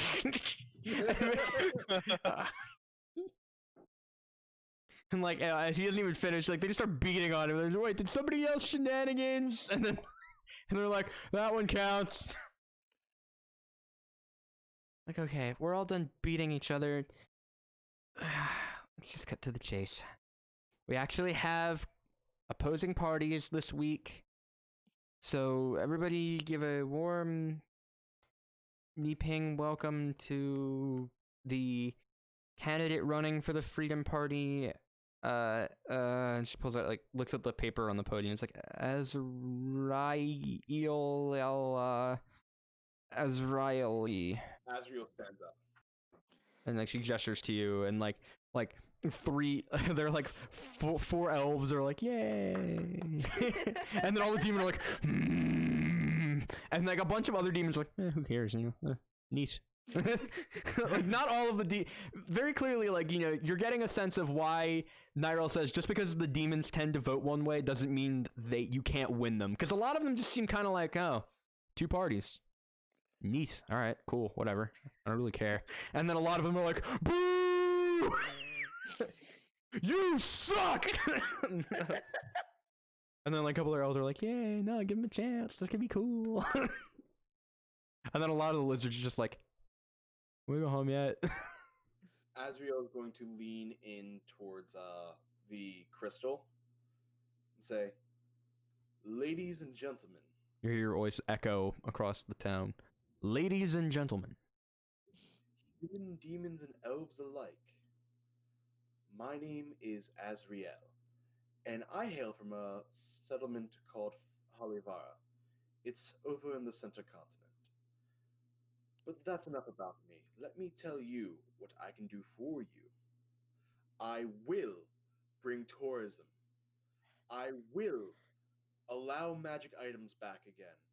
And I will ensure that your farmlands stay pest-free. As you say that, you see like a bunch of the lizard folk and the two they start to cheer, and the two bell girls are like, make food, plant seed. I am here to make your lives easier in any way possible, whether it be to help out on the farms or help moving large items. My office will always be open, and you can talk to me about your concerns. I will now turn the floor over to my running mate, Ash. As you finish up, you hear from the crowd, 10 gold says he's full of shit! God damn. And like the bunch of, there's like, some like clapping from the elves again, all the lizard folk, and the two bugger do nothing at the conclusion of your speech, just wait how nuts they went. And all the demons boo. They're like, boo. The other demons, they're like, boo, this guy sucks. And like you see the two guards from earlier, they're like, yeah, this guy, he's got, like, one of them's like, he's got the stuff. And like a couple of them are like, oh, he's got the stuff. Nice. In response to the 10 gold that he's full of shit, I will whisper into the mic, 15 gold, I'm not. And like from the entire crowd, just oh! And like a bunch of the demon are like, woo! And then Azriel will walk past Ash as we switch spots. Ash is gonna like get up like really excitedly and just like kind of like skip her way the entire time, just staring at the crowd, like dead eye contact. Torment, it is at this point, not Torment, fuck, Vort, it is at this point you make it out of the town hall. You've been pushing past people. You're like, excuse me, pardon me, excuse me, pardon me, excuse me. doing? Ash, you hear pushing and shoving, and you turn around, and you see like Vort swimming through people.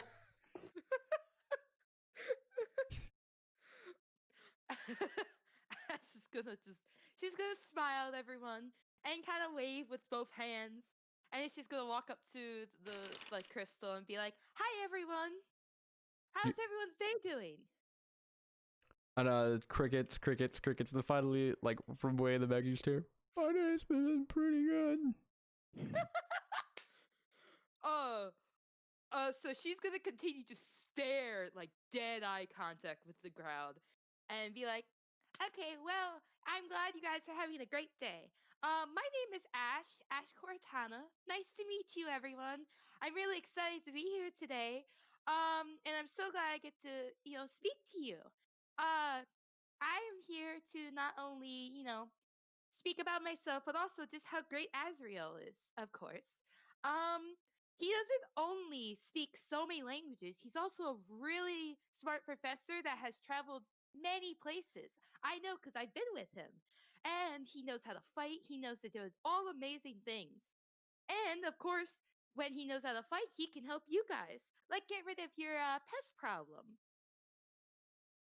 And You say that, and the two Balgura just go fucking apeshit again. she's gonna clap excitedly. Then there's me, of course. I'm not as great, of course, as him, but I can still do a lot of things to help everyone run this place. I work well with others and know when to be strict when I need to be.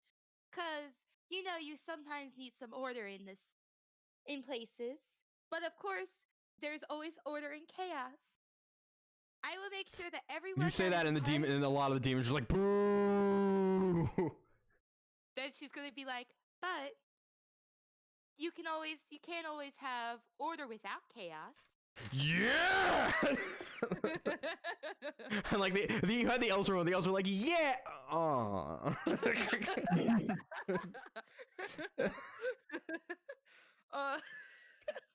uh, well, I will make sure that everyone that is part of the government will be treating everyone fairly while being strict to the rules, well, our rules. And then I hope you all have a great day, and I hope we can count on your vote, or, I can see you around, and you can guys talk to me if you want to, if you have any questions. I'm always here. Nice to meet you. Thank you for listening to me. You suck. Wow. Wow. You actually get like a decent, like a surprising number of like of the Merrill. Like, that wasn't terrible. Going a little small clap, but that was okay. I also you can hear the president like snort when she hears the number of them clap. Oh, I just the reason why you know the reason why I'm staring at the crowd, right? Like direct eye contact. Yeah, your Kalistar ability. Yeah. No, the not Calstar, my background ability. Right. You're trying to guilt trip them into voting for you. Yeah. Whoop whoop. Yeah, you got some guilt claps. That's where the claps came from. And Ash is gonna be like, and if you want any kind of candy, I always have some, so come to me. You see a few of the Marilith just start sweating nervously. Sweating nervously. I know why. Oh, okay. And then she's gonna wave and smile and be like, well, that's it. Thank you for listening to me. And she's gonna just kind of skip off. Back sit down. All right. After a couple minutes, of murmuring, the elf returns and invites Cukes to take the stand. And she does. And she says, "Hi guys, it's me, Cukes Giafani. I'm so thrilled that it's my turn to get to be the president. Who's excited?" And like all of these people in the crowd, like, "Yeah!" Oh my god. She's like, "Listen, I know that things haven't been so great all the time, and we're having trouble getting the sweets, and we're having trouble with the rabbits. But guys, it's gonna work out. All of the stuff we've been telling you, it's coming true. Like, come on, the number of beatings is down by 52% this month. And all of them like, yeah, it's kind of true. He's like, yeah, and we managed to get affordable housing for the demons, so now the demons can't afford to get their homes reconnoitered. And all the demons are like, yeah, living in the house is pretty cool. And like, you can see that the lizard folk are like, fuck off. And like the elves are just, like a couple of the elves actually spit on the ground when she says that. He's like, but come on. People worry that we cater too much to the demons. I hear you. I understand you. Guys, I get you so much. But come on. You guys have seen me. I'm friends with everybody. Like, just the other day, I went out drinking with the demons. I managed to drink one under the table. Did you guys see that? And everyone was like, yeah, we did. Woo! And she's like, wasn't that cool? Oh, and I went and I helped to water the plants. And the Balgor's like, woo, water plants, get bucket. And guys, elves, you girls, you make the best clothes, and you have the best shops. And like your books, oh my god, the books with the pretty pictures, they're so nice. And it's gonna be okay, guys, because I have our leader and our fearless 2-term president, my chief of staff, Miss President Sasha Avazashi, here to talk to you guys now. So you guys, here's the president. Woo! Everyone's like, yeah, president! And Sasha's like, oh, bother. And she just gets up and she shakes Hugh's hand and she walks over to the podium. Because greetings again, my lovely people of Niping. It has come to my attention that there have been some grievances regarding the execution of our laws here, and let me be the first to say that I will not stand for such unfettered discrimination against the kind of the Abyss. They've put up with far too much malfeasance and mistreatment from our community for too long. And the demons are like, yeah, get out of our shit. And like the elves are like, this is bullshit. And she's like, I guaranteed during my first term that there would be affordable housing for the demons, and there is. And nobody of the other races has had to lose their home to accompany that. And, there's like a lot of clapping, and the lizard folk get up and they clap, and the elves are, a couple of them clap, and they're just kind of like, who cares? And she goes, I gave my fullest endorsement to Kuxiafani because she has served as a fantastic chief of staff. She kept our village safe when the Medokrian Orc tribe threatened to extend their territory. She kept our village kind during the unrest after the third era of the S rule. And she kept the peace between the demon folk and the lizard folk. Because we do not believe in folk. We believe in the people of Niping. And a lot of cheering erupts at that. Even the elves start to clap for that. And like they're just like begrudgingly like, yeah, equality, we get it. Like it's good. And like and like you clearly see like the elves are frustrated, but they're the ones that are clearly the most discontent. And you guys know that Nairo made it very clear that the elves are the ones that are hurting the worst right now in terms of living conditions. And it's clear as she like continues and finishes up her speech that she is not giving them much attention at all. She is pandering very hard to the demons and throwing some bones to the lizard folk here and there. And she gets off and she goes, and I will not allow anyone who would forsake the people of Niping, be you lizard, demon, elf, or otherwise, to take your home and morph it into a disgusting abomination in the shell of its former self. Thank you. And there's a lot, like huge clapping and an uproar. And she turns around and shoots both Ash and Azrael the biggest shit-eating grin, and goes and sits back down in her chief of staff chair. I give her a shitting grin back.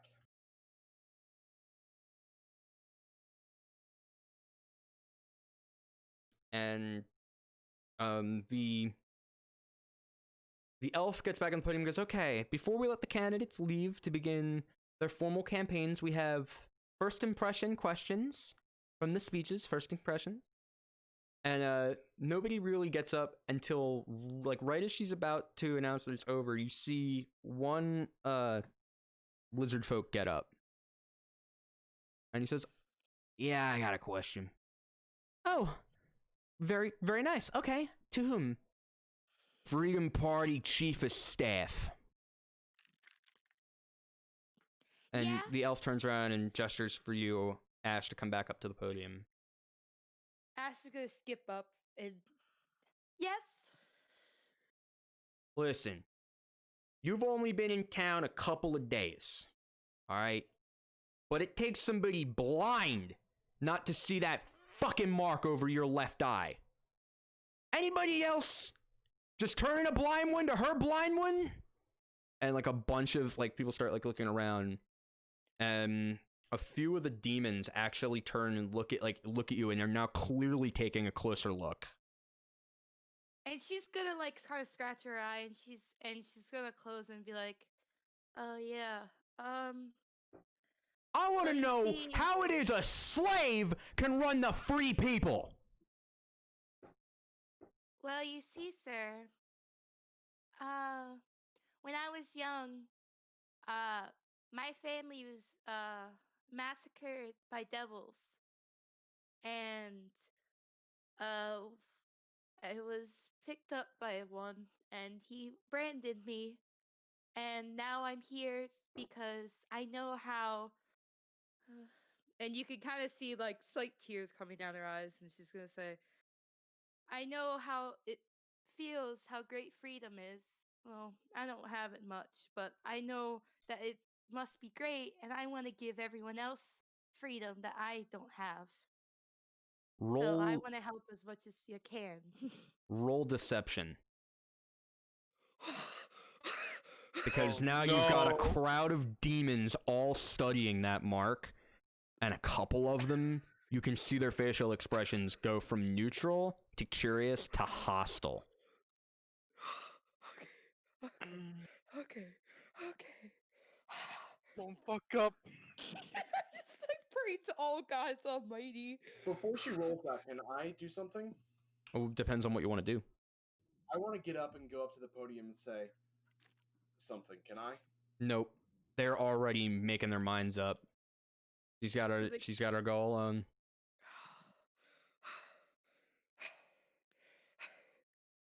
Please roll 20 gods. Roll 20, please, for the love of God. Please be nice to me. Please. It's gonna be a nat 1. Don't jinx Oh, it. don't throw that evil on her, Mason. That's wrong. Why would you? No. Don't jinx it. Okay. Roll it. You said deception. Yes.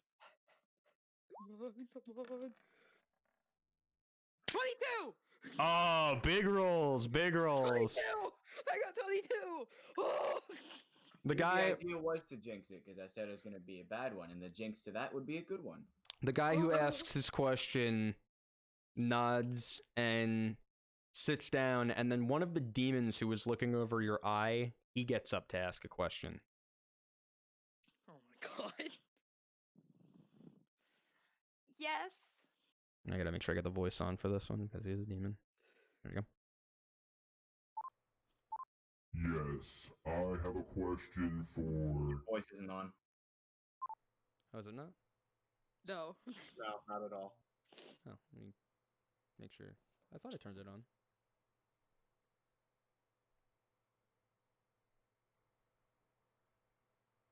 Alright, that's correct, right? No, it is not. No, I fucked something up. Hold on. That's that.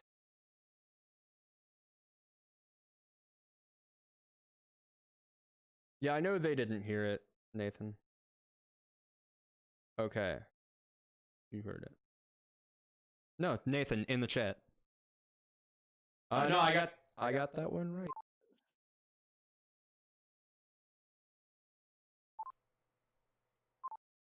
All right, now they should be able to hear me. Now, okay, good, it's working. Now make sure it's working in Discord, because that was the stream getting fucked up. Okay, now you guys should hear the voice when I do it. Good. You guys can hear it? Yes. Yeah. Okay, good. I have a question for the Chief of Staff. Yes, sir.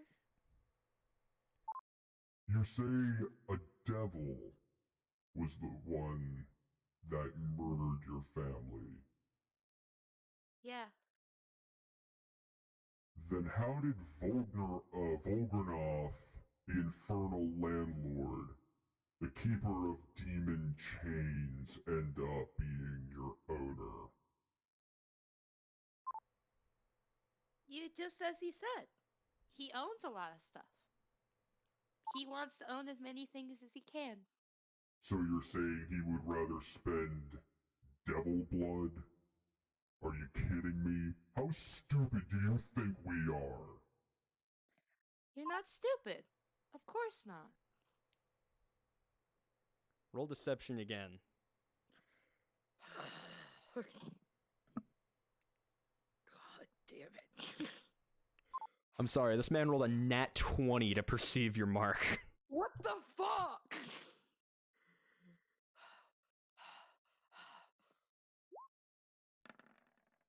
$18.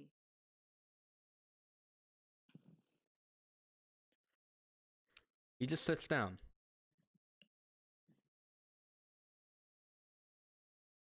I hope that's a good thing. Nobody's like a lot of the demon facial expressions are very kind of neutral, but some are very quizzical, and there are some that are definitely pissed. If you have any other questions, though, you can always ask me and talk to me. I know that my past doesn't seem really good, but I will always talk about it if it makes you guys feel better. Roll persuasion.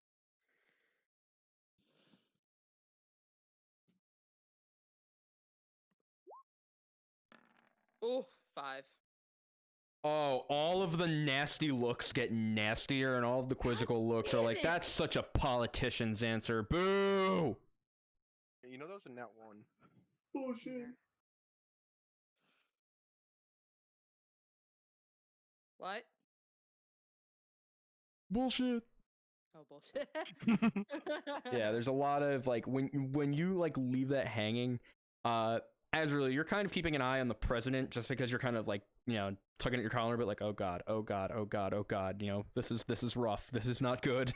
And she's kind of just like, oh, she's playing this real well, she's playing this real well. She says that, and you can see the president take a sigh of relief, which scares the shit out of you.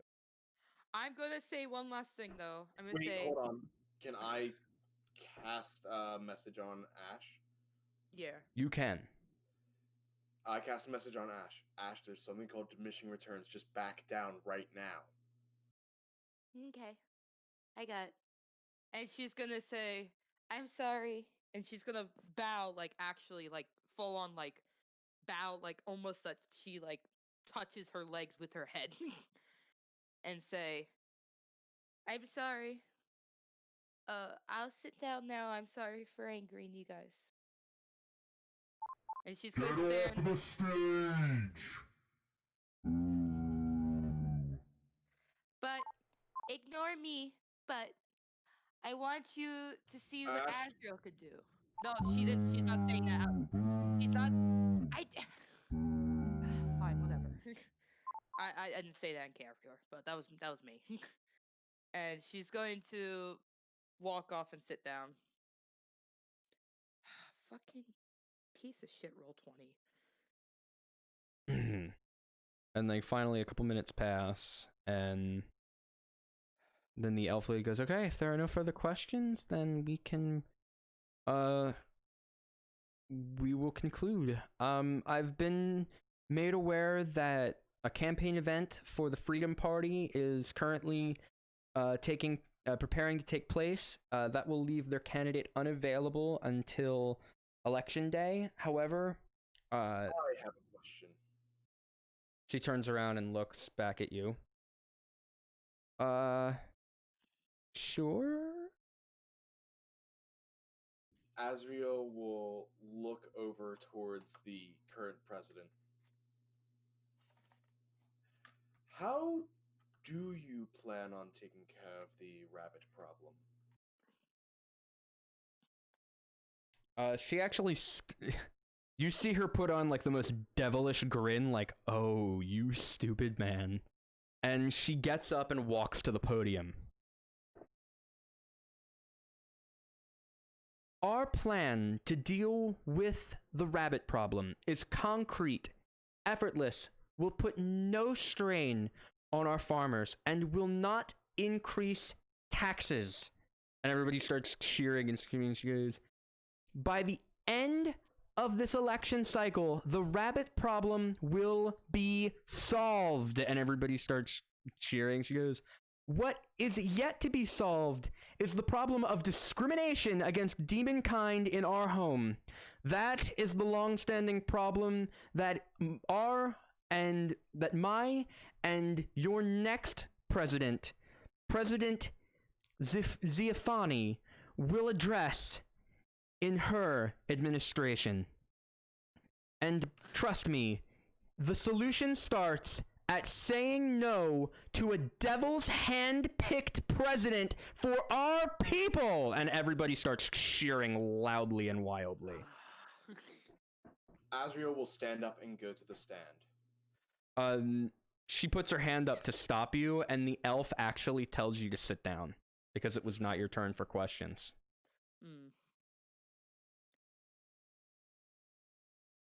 Oh, that breaks. And she goes and sits down with a big smile on her face, and like Cukes is like bouncing wildly in her seat. She's going to like doing everything she can to avoid just giving the president a huge hug.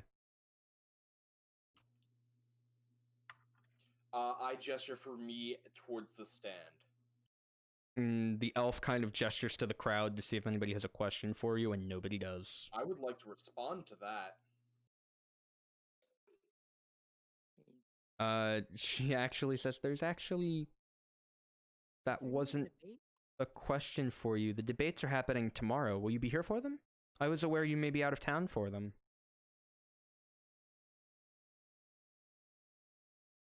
Out of game, I'm really frustrated. Welcome to politics, motherfucker. Rihanna, wait. Oh, Isaiah. No, Isaiah. I got it, Rihanna. All right. Isaiah, I have it. So, follow-up question. Let me ask Follow-up question. You're asking the president another question? Yeah. I have a better idea. You ask her, and You already screwed him over. Let him do his thing. She just has like the biggest stupid grin on her face. Like, yes, keep asking her questions.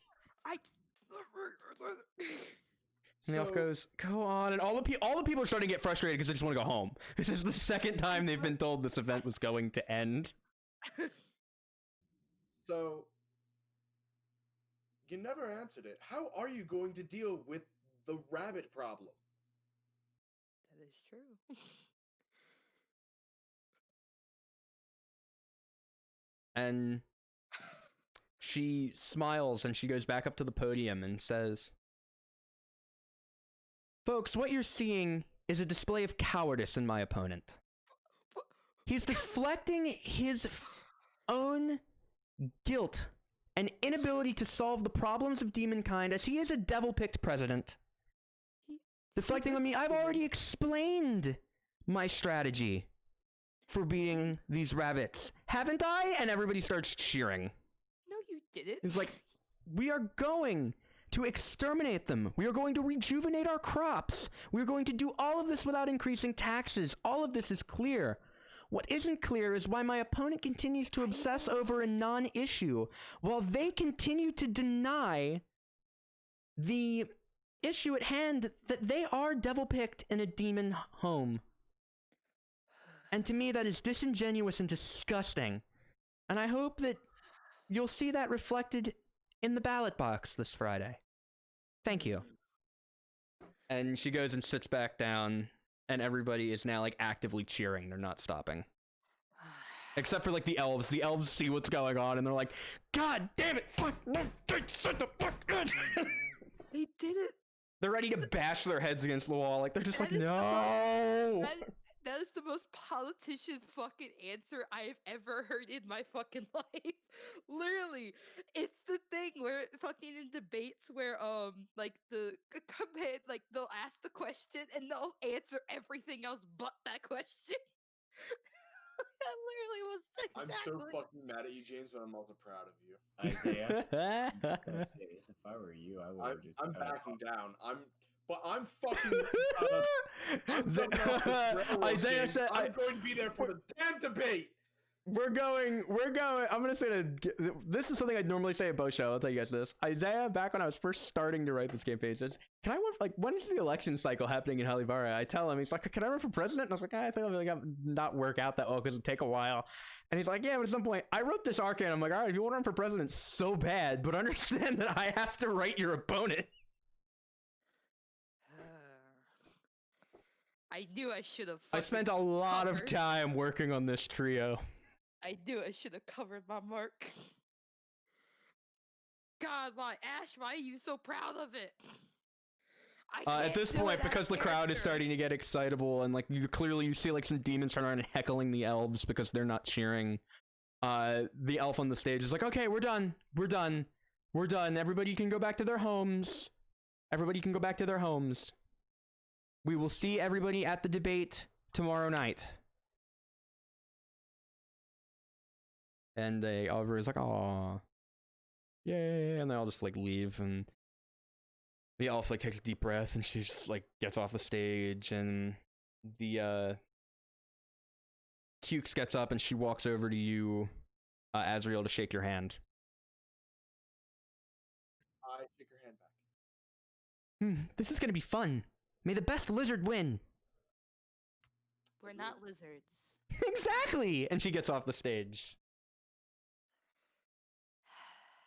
And the president walks up to shake your hand, Ash.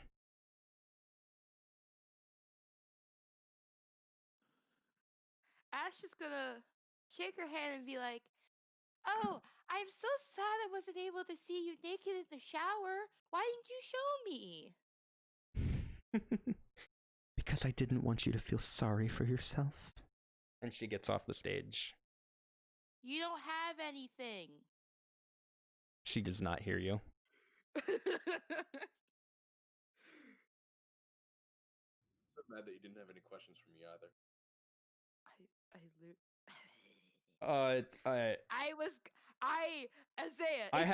Isaiah, I'm not gonna lie, above game, I had 3 game plans for them written down in terms of how they were gonna handle the questions. And the chips fell where they did. In one of them, they were going to grill you. I'm not gonna say on what, because if you're there for the debate, it may come up. Oh, James, is the rabbit hunting going to take all night? I need to remind you we have a guest. Hi.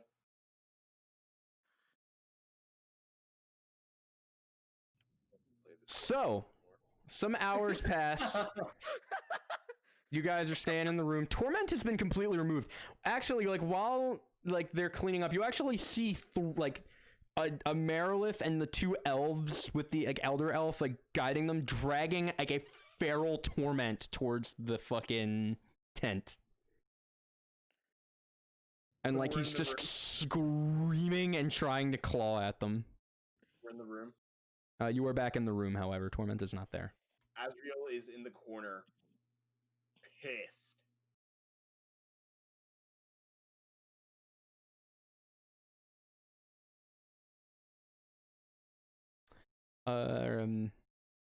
He's pissed. I'm sorry. For what? Messing it up. You messed nothing up. What the opponent did, it's not your fault. What the opponent did they ended up blowing a bunch of hot air at the crowd, and the crowd ate it up like it was popcorn.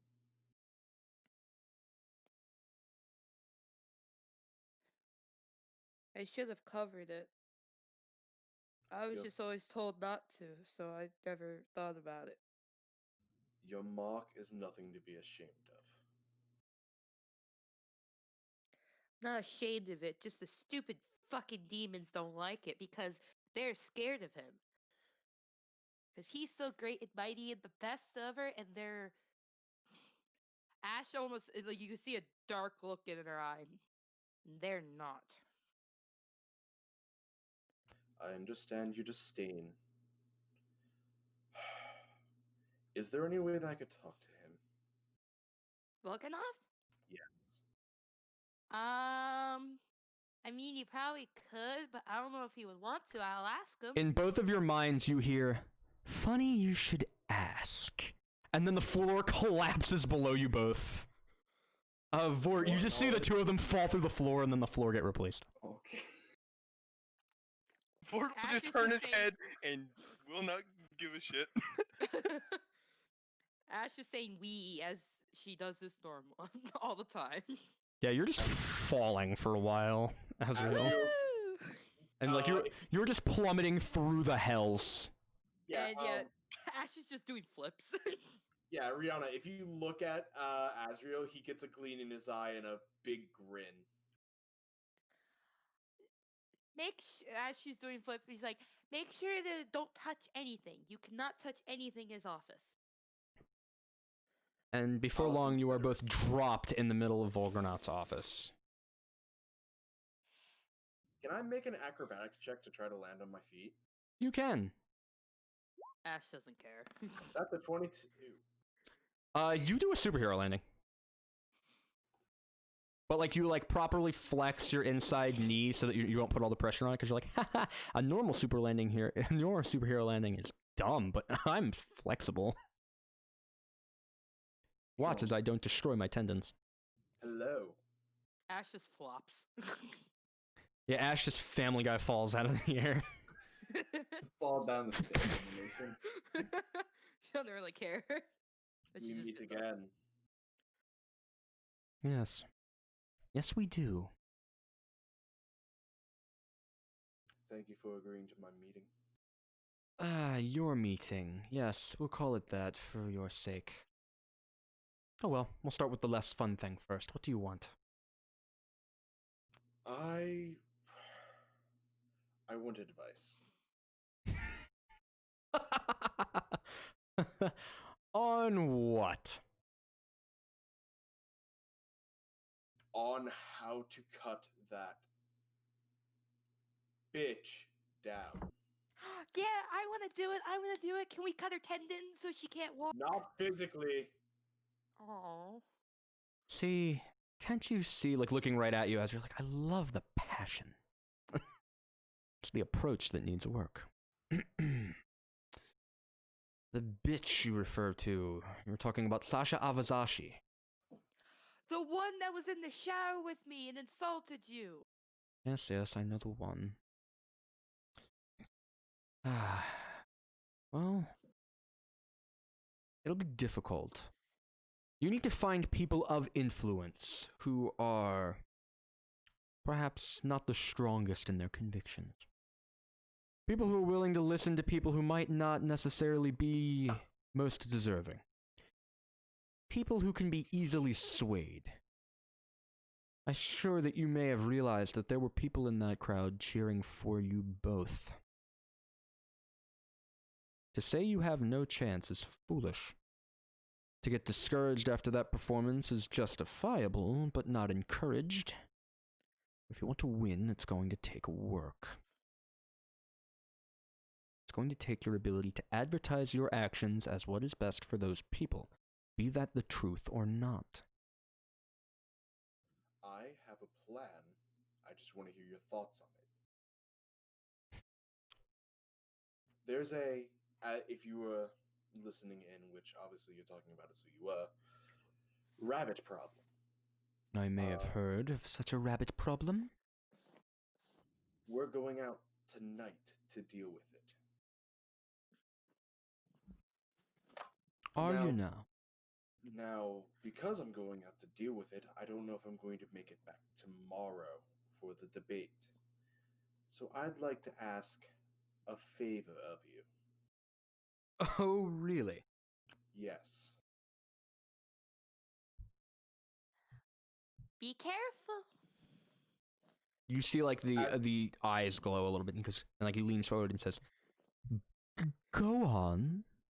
Azriel, when Ash says "be careful," Azriel gives her the side eye and says to Volgnaroth, "I wish for a teleportation from my location to the debate to kick her in her face, not physically." You mean you wish to debate her, regardless of where you happen to be? Yes. I understand. Because my presence of not being there, my lack of presence, if you will make it seem like I'm flaking. Of course. I mean, anybody with a pulse could make that assumption. So that is my favor. I would like you to name your price. Ash is gonna be on the ground, like cross her leg, and she's gonna rock back and forth and giggle. Volgnaroth says, "It's rather discouraging and outright disrespectful that you would ask to come to my place of being to speak with me, to ask a favor of me when you have already gone and dabbled in my affairs where you don't belong. Now you wish for me to intervene in your affairs on your behalf. You're lucky I don't have you mounted where you stand. But I'm amenable. If this is what you wish so bad, so be it." And he actually, you see him retrieve something from one of his desks, a pitch jet black piece of parchment. He takes a quill, and he goes and does the two-finger, like, come here thing, and Ash, you are forcibly just pulled towards him. And he reaches the quill down and slices open your arm with it. Oh, and I just healed that. Take 1 point of slashing damage. And he is actually going to, like, dab the quill in your arm and begin writing on this parchment in your blood. Bright blue. And after a few moments, you see him make a large, two large streaks, and he signs part of it on the right, folds it, and slides it across his desk towards you, Azriel. If that's what you wish, sign your name. It's folded. It is folded, but the area for you to sign is exposed. He's not letting you see the inside of that piece of paper.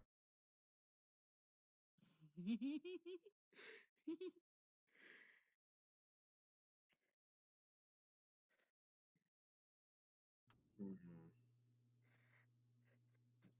Ash is happy that she's being touched by Volganath.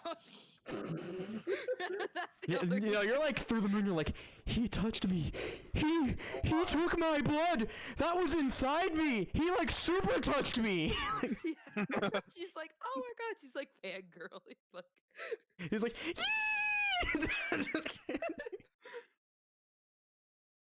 sounds I It's so shouldn't know how close to to make him. because I'm a guy, but because I'm a singer can make. I'm so close to him. He's right next to me. Still holding me. Volganath staring lasers at you, by the way. At Azrael? Yep. Okay. Azriel attempts to open it. Roll a strength check. Check, not a save. Check, not a save. 16. His not opening. Well, since I can't open it, what is the price? Well, it can be described as business, comma, none of your. Oh, he made a joke. It's all about knowing how to talk to one, child. And your friend Azriel here is an interesting sort. An interesting Way joke. I see it, you owe me whether you like it or not, and you're asking for more. You're lucky that the dotted line is in front of you, young man. And he opens his arms up and says, it's yours if you want it. But at the end of the day, it's mine either way. Can I ask one question? Without guarantee of an answer, you may. Does the price concern my family or just me? He smiles, looks you right in the eyes, and says, yes.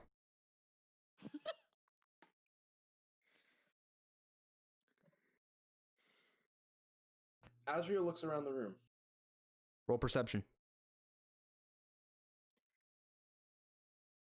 What are you looking for specifically?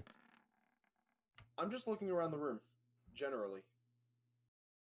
A lot of books, a lot of documents. He's got a big, wide open window behind him that's tinted black. You can see miles and miles of molten rivers, deep red, blood-soaked obsidian, volcanoes, what look to be sharp, jagged peaks. You can actually see a few black-scaled dragons flying through the air. You didn't even realize that they had dragons down here. Is there a door? There is one set of double doors behind you. Is there a window? No, there is not.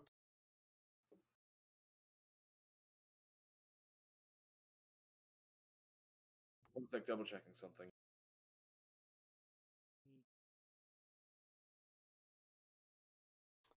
For anybody wanting more details, the floor is a shiny, reflective, like obsidian type of material. You guys have ever seen like I don't know what the technical term for it, like the obsidian glass that's really shiny. Glazed obsidian. Glazed obsidian, that's it. Thank you, Mason.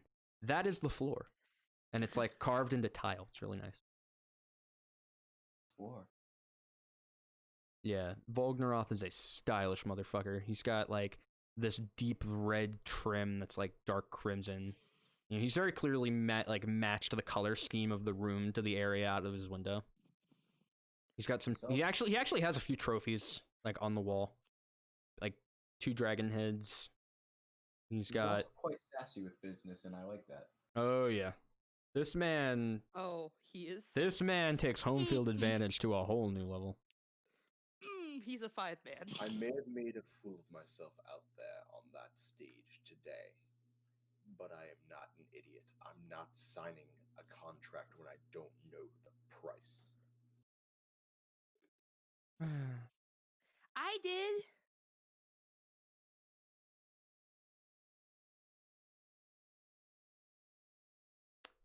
That's a pity. Would only be the second one you've signed with me.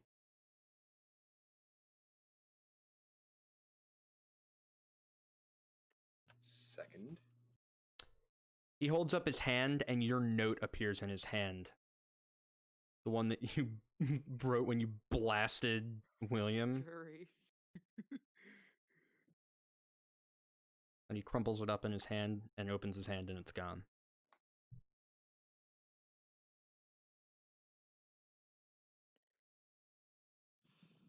That isn't a contract, that's a letter.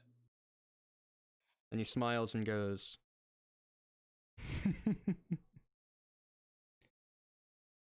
How written is on he your doing, my paper. friend?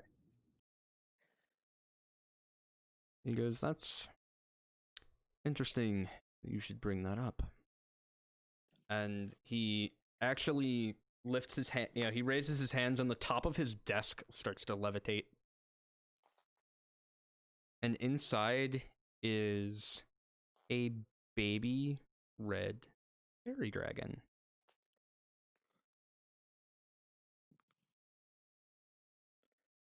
Fairy or pseudo dragon? Pseudo dragon. Pseudo dragon, not a fairy dragon. Okay. It's baby William. Okay. I misspoke. William? Volgnar raises his hand and says, "Not for you. It's to replace the one you destroyed." Did you put the old soul in that one?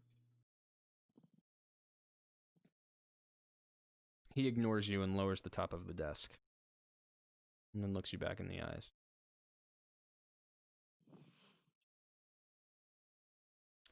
These have quite a large price tag on them. One that I will collect from you, one way or another.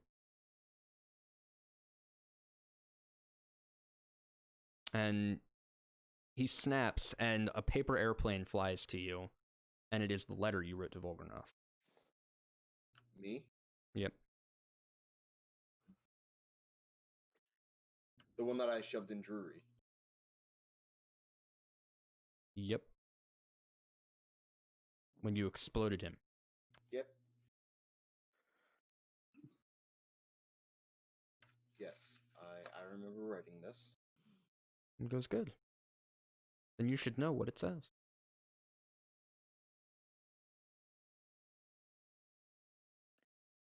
I open it.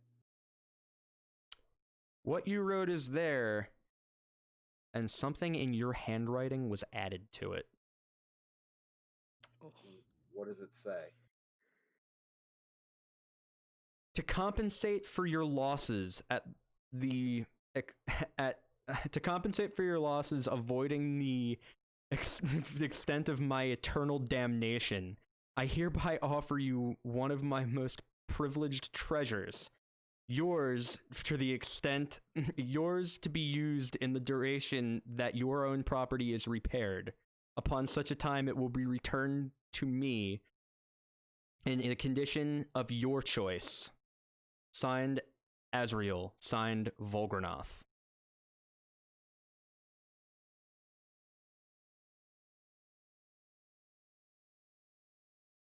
All right, I'll bite. What did you take? Oh. I don't recall you writing that I had to tell you. That's a And pity. I don't recall writing that you had to take anything. Now, what did you take? Oh. Better question would be, what did you give me? And at that moment, the fucking aura above you opens and you begin to feel yourself getting pulled out of his office. Bye, Azriel. Wait, I look through the window. No, I can do this real fucking quick. Roll perception. Wait, which window are you looking through? I'm looking through the one that leads outside. Okay.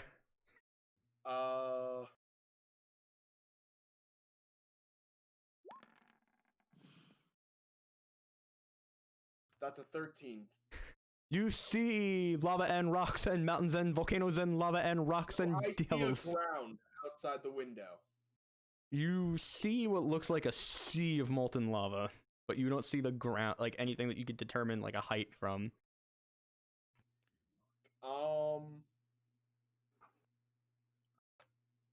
I misty step behind Volganoff. You misty step behind him, and the moment you touch the ground, it's like ha ha, and you just get whipped right over his head back into the I'm void. grabbing him. You can roll to grapple him. With one strength check. Go ahead. You'll roll Wait. against it. Wait, can I at that time That's a natural 20. Wait. That's a natural 20. Roll off. Can That's a 12. wait, can I While That's this a is 19. Hang on, the tug of war. I want to protect Volganoff. You actually get your hand around his neck for a moment, and Vognarov, like, literally does the fucking thing where he brings his arm up, slams your shoulder, which staggers you, and then tosses you up through the ceiling.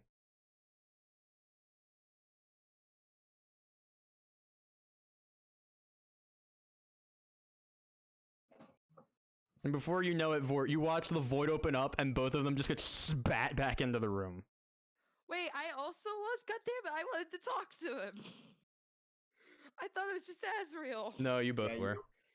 You only said Azrael. Oh, did I? Yeah. I thought I said you, as in you both. All right. No, you know what? Ash, if you want to stay down there, I'll take the penalty on that one. You watch him get yeeted up through the ceiling, and he goes, ha ha ha, he's fun. I like him. How But he dare has he much- try to? He has much to learn. How dare he try to hurt? Are you okay? She like goes to inspect his neck. He goes, no, it's no trouble. It's fine. You wouldn't be the first to try something like that. Perhaps a couple millennia ago it may have worked, but I have seen much in that time. Are you sure you're okay? I could get something. I'm sorry. Oh no.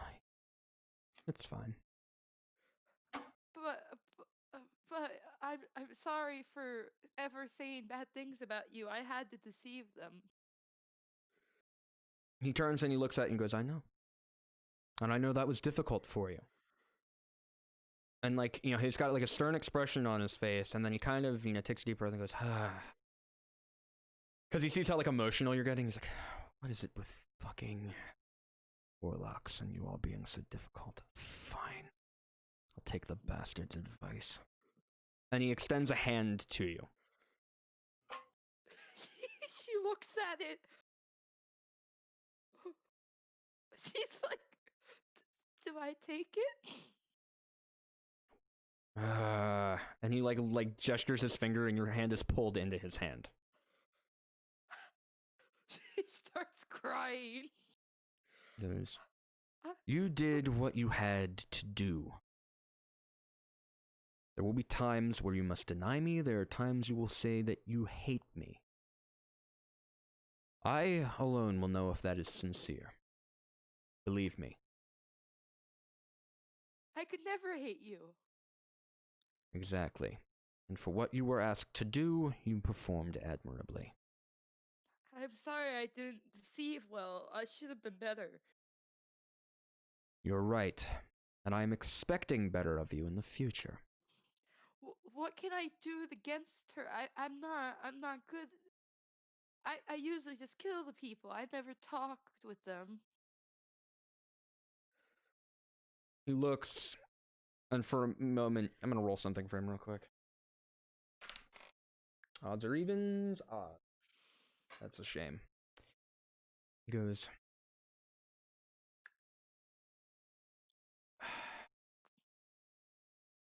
you're going to need to learn you can't simply beg for all of the answers from me. You're going to have to come up with some of them on your own. This was a decision that you made, a task you took on. But I'm getting something for you. And what might that be? I'm getting something demon-oriented, like a treasure, and I'm getting information for you. If I win this election, I get all that. For a week. You're sure you would even know what to look for? No, that the people are giving me, like, as a reward. The people that I'm with, the freedom people. Oh, have they told you what they'll find you? No, not. But they're gonna try their best. I know the one guy has really good connections with the necromants, so they're gonna find a lot more information for you. Roll persuasion. Okay. Why didn't I pick persuasion? My fucking. God damn it. 6! Fuck! He goes, trifles. This was a task you added on to what was described as your mission, not just by your new faction leader, but by myself. I know. I just wanted to get more stuff while I'm here. Understandable, but this is something I tasked you to perform on your own for a reason. If you're going to continue begging me for instructions upon instructions upon instructions, eventually I would have been better off doing it myself. See to it sorry. that I don't have those thoughts again. Now go.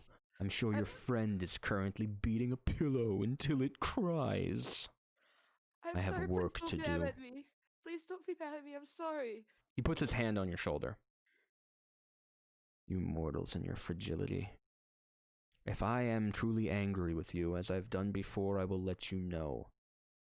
Besides, he looks in your eyes and then he kind of lifts the top of the desk to show you the baby pseudo-dragon. Just because I'm upset doesn't mean I can't see reason. And he shuts. He goes, but you're going to earn this. This will not be given for free either. Am I understood? Of course. And believe me, the price you will pay for this will be suffering. You understand this? I'm fine with suffering as much as I can for you. You say that now. All I want, you know what I want. That's the only thing I live for. You and that. If that is the case, then go. Do my bidding, finish your extracurriculars, and then return to the task at hand. And what should I do about Azrael touching you?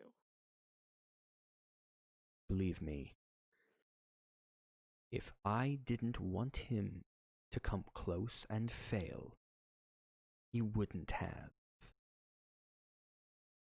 And should I have that teleportation thing? I could sign my name again.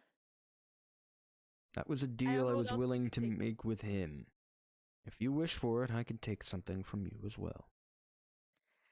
I don't know what else you could take. But Believe I'll give me. you And he something. looks at you with the most fierce, like the eyes glowing, like actually like fire. You like feel his aura intensify. There is plenty to take. Of course. Now go.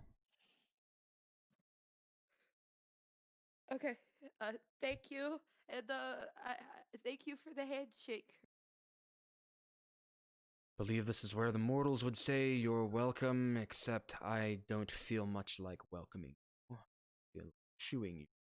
Be gone! And the door opens. It's actually not sucking you out, it's just the red void. Okay, bye.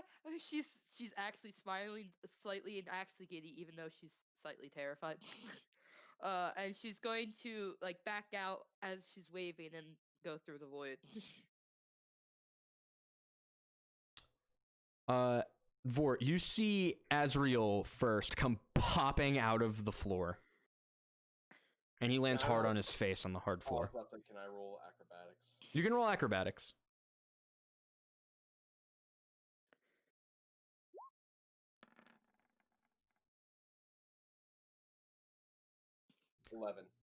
You stumble, but you don't fall on your face.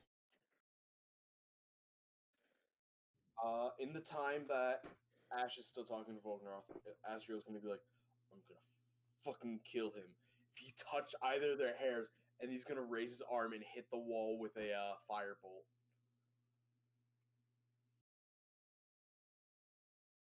And then storm out of the room.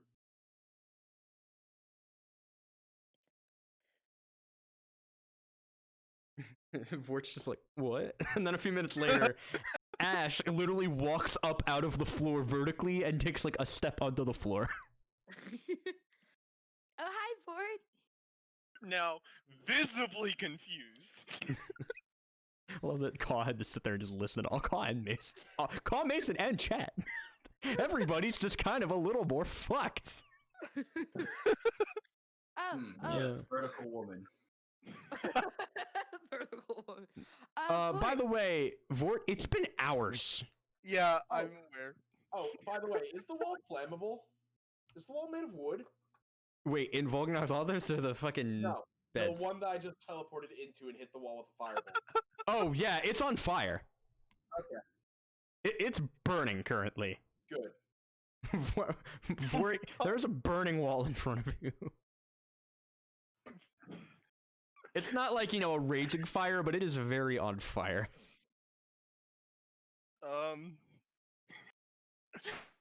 Vort is going to take the extreme approach and try to take it out, take the fire out with his hammer. Roll to hit the fire? Fire bad. Too many. Just take that first one. 21. 21 is going to hit the fire's AC, for sure. Roll damage. 7. Fire bad. There's a big chunk missing in the wall, but the fire is out. Oh my god. Ash, when you get back, you just see Vort. Big chunk in the wall now. You're I acting guess like a barbarian. Azrael. I guess Azrael left. Yeah, you can say that. Well, you see, he kind of deserved it as he kind of tried to choke Voganov. But explain why he made death threats. Yeah, because I warned him that if he messes with him, he's gonna have something to pay for it. So, but, and he also missed up on the opportunity to actually be able to more win this election. DM, what time is it? In game or in real life? In game. Looks at my It's computer about clock. like quarter to. It's close to 10. Like you should. Vort, I'm gonna give you this. You've been getting ready to leave. You've been packing. Okay. Never mind your patron problems. We need to get to the hunt. Oh yeah. Oh, but Vort, she's gonna grab his arm. He touched my hand and my arm. He cut my arm open, but he touched my hand. You see Ash's arm is just like trickling blood. Would you He like did- me to heal your arm? No. Well, no, because this is the best gift I could get. Like he touched me and he used me. It was the best thing, and he gave me a handshake. Ash is in touching distance. Force uses lay on hands. For how many? 1. Ash, you gain 1 hit point. Your arm's wound scabs over. No. No, it's. No more bleeding. I'm sorry. Here's your hit point back. Is that temporary hit points or No, that's it's actual hit points. Oh, okay. Do that. Okay. Look at All that right. arm. It's finally time for something I've been waiting for.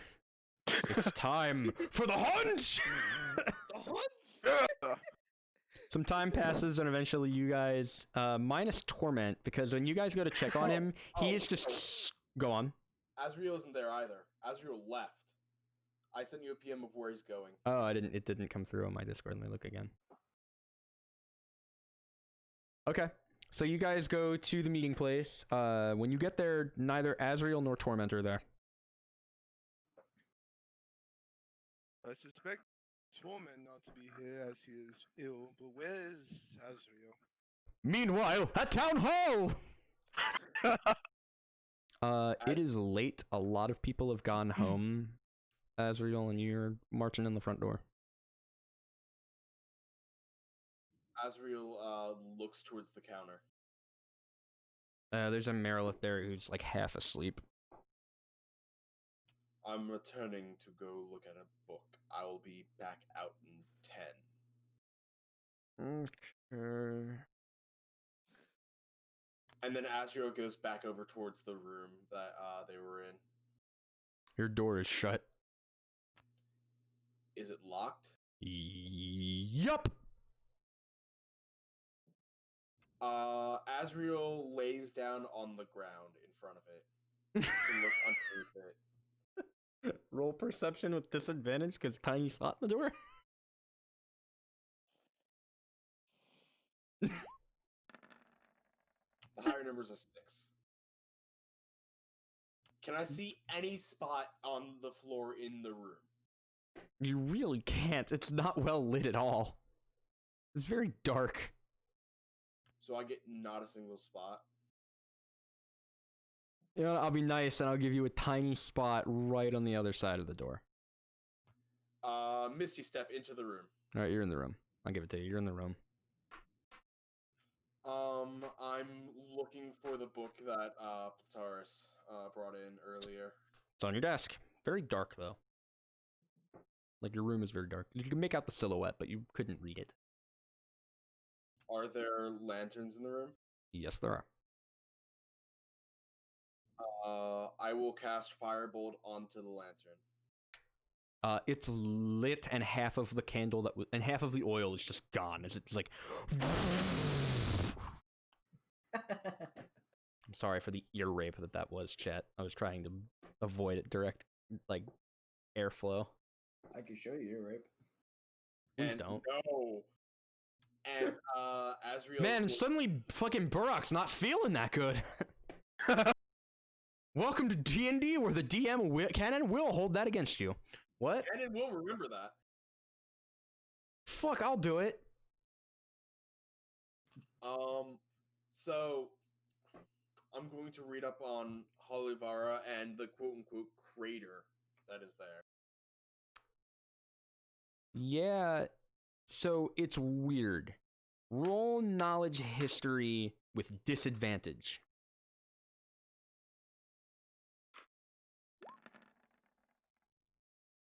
8. Yeah, apparently Holivara was completely and utterly destroyed about 70 years ago. Demons dropped one hell of a fireball on it. And apparently the landscape below it didn't survive.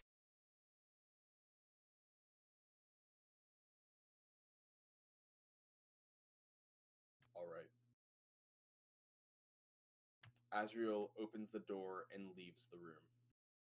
All right. Goes up to the front desk. Are they right? At the front desk? Strange question, but what year is it?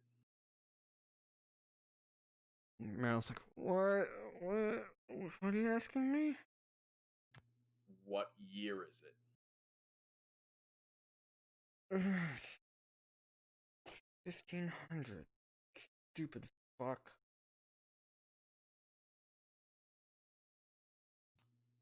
Azriel's eyes get, like, sharper, if that makes sense. Squints harder. Yes. Now is not the time to mess with me. Azriel slams the book down on the table and walks out. All right. Meanwhile, back at the hunt, Kruska and Morgus arrive. Kruska, you see, has actually now he's equipped himself a little more like he's going into the wilderness. He's actually maybe got a little bit of padding underneath that cloak he was wearing earlier. He's actually taken his hood off now. You guys can see that he is a black scale salamander whose eyes are very pearly white. Don't ask. It's a genetic thing. I don't know why they're white either. It's so cool. Yeah, it looks My really eyes cool. are white too. Yeah, I know. It's pretty sweet, huh? Like, you know, it looks great. Like, you know, you got the white on white thing going, you got the eyeliner, like I got the black on white thing going. It looks good, but you know, it's just it makes it real tough to see during the day because that lets in so much extra light, you know? Oh, I understand completely. Like you got the mark here and you got the pupil here. Like that keeps some of that light out or reflects it a little bit. It makes it easier for you to see. For me, like, you know, that's why I ordered a hood. You know? Like, oh, that makes sense though. like yeah. And then Morgus, don't only believe half of that. This kid used to wear a big goofy pair of black lenses over his eyes. He gets into thieving and sneaking around. He switches over to a hood, says he feels it fits his aesthetic. Shut the fuck up, Morgus. You don't need to go telling everybody that story. No, just anybody will give it back to you. I used to wear an eye patch, if that makes you feel better. Yeah, but you know, it's like the whole black on white thing, you know? Looks good. Looks I good. think it does. Yeah, me too. Before too long, you guys see one of the elves who was booing earlier shows up, and he's like, well, because the Freedom Party's got some candidates, they're out scoping for Nyrel, hoping to bring his head back on a pike. So he wasn't able to wish you luck himself, but he wished you his best. And he made contact with the Midokrians earlier. They're still interested in the mission, and they will be sending an envoy themselves to meet you guys in the middle. How many orcs they plan on sending with you, we don't know, but if we're lucky, we get one. Only one? If we're lucky. You know, Well, best we're case friends with scenario, some orcs. maybe we get two. But I can't make any promises. Could we possibly end before the hunt? You can end before the hunt really gets going, but there's one Yeah. scene that needs to happen. I made a promise to a certain Batlocks Gaming that this would happen tonight, and it's fucking happening tonight, whether you guys like it or not. Can we run long? Me. Yeah, I'm gonna make sure this thing happens. Me, making sure the thing happens. I was like, can we stop? Well, running long, we are over an hour than we usually are. I know. We were also an hour late. Yeah, that's fair. So we're on time. So, yeah. So you guys are lucky if you're getting one orc to go with you. They're pretty disinterested in helping, but they're sending a convoy to meet you in the middle and see who exactly it is that Nyrel is putting up for the job. Is pretty much what he tells you. Azrael, at this point, you arrive. Oh, I never said I was going there. Are you ever going there? Oh. Where about? What? You fucking DM me again? No, I didn't. Azrael is going to be following the trail that they took back from what's it called? Like they took to get here. All right, so you're going back through the secret pass into the. Yes. All right, so you okay? Cool. You're at the end of. We're just gonna cut to you because you gotta at some point. You gotta fucking catch up, or I'm gonna start throwing DM shit at you. Warning. You were at the end of the hall. Back in the back at beds. Oh. No. What secret path were you talking about? The one that we took from the tunnel to get To get into to this Nipin. town. Oh, to get into The it. Oh, side so you're path. going through the strawberry bushes. Yes. Okay, so you're way out at the other side of town from where your party is. Yeah, and Azrael's gonna follow it back to the cart. Following it back to the cart. Yes. The strawberry cart run by the Bulgarian? Or- The one that we took to get into the tunnel. You're saying you're going all the way through the tunnel? I'm very confused. What cart I'm are you gonna DM. referring to? Yeah, DM me, because what you're saying isn't making damn sense right now.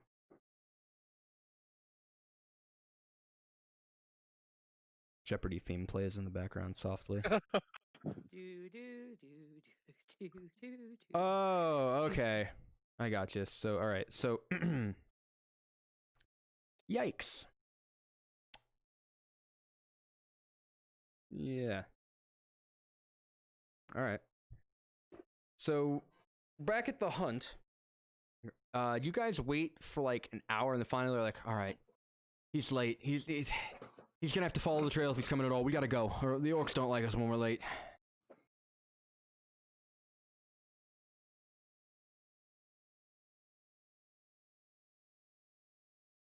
Talking to Azrael, talking to Vort and Ash. I guess we can go then. It's not make them angry. All right, so you guys start making your way down the path. Meanwhile, back in the Midokrian tribe, Borak, you're sleeping. You're getting that pre-mission like nap. You're like, oh, mission, nice. I'm gonna go sleep. I'll feel good when I wake up. I'll get out there, smash some heads in. It's good. It's a tradition. You're not the only orc who does it. You're not considered lazy for doing it. You know, you got a night mission. That means you gotta get your day rest.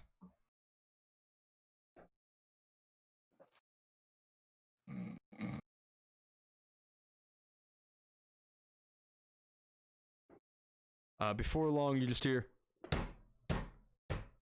Borak! Ah! Borak! I quickly sit up and look at the door that is rattling. Door is still in place. Borak quickly gets up and runs to the door to open it before it's kicked open again. You open it and you're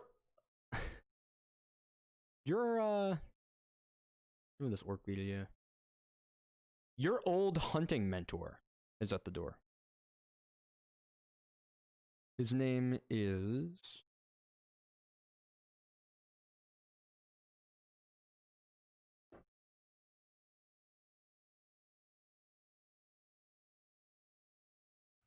his name is Skegin. Upon recognizing the orc, I give a smile. Skegin, is it time? Yes. It has been too long since you and I have been on the hunt together. But from what I hear, you bring back much meat. Very good. All is for the best. However, in my selfish ways, it is nice to be back on the trail with you again. You have not forgotten proper attack technique, have you? I shake my head. No, it's impossible to forget that. Good boy. Come, we are gathering at the village entrance. When we are all together, we shall leave. And he walks off. This orc is very large. He's got, for orcs, he's a little bigger than average, but he's very broad, very wide. And he carries a double-sided warhammer. And Damn. the first time you saw it as a young orc, you thought it was the craziest thing. But as your time, you got to watch him work with that craft, and he looks less like he's fighting and more like he's dancing. He's got a sort of grace to how he is able to manipulate both sides of such a heavy object. And and you remember the many times you've watched him bench press that thing. Borak follows, reminiscing about his childhood. You check you have the parcel on you. Thank you. You're welcome. And before too long, you arrive. There are a group of 6 orcs. Out the front of them, the hobbled, decrepit form of the village chief, Schmidt. He does not say a word. He simply looks into the forest and gestures. And without needing to say a word, all of the orcs simply and begin to march. You march in a standard order, orc staggering, 2 to the side of the elder, 1 behind the 2 to each side, and the elder in the center of the 6. You each check for the trees. I need you to roll me a survival check. As when you rotate into the front, it is your turn to find the path. Actually, not bad. You need a 7 or better. So you it takes you a little bit because it's low light. In fact, one of the older orcs is like, this is taking too long. And the Schmied is just kind of puts a hand out. He's like, no, stop. He's like, oh, okay. Before long, you peel off a piece of bark, revealing a berry-colored paint underneath the bark. You pull it back up, and you're like, this way. And the chief nods, and they all follow along. All of you are walking rather slowly, as you're all just trying to keep pace with the chief right now. He's kind of causing you all to lag behind. And before long, you guys see 3 lights up ahead. And I need and one of the older orcs turns to Skegin and says, Could be our contact. Could be a bandit. We shall go into hiding for now. Let them approach us, if need be.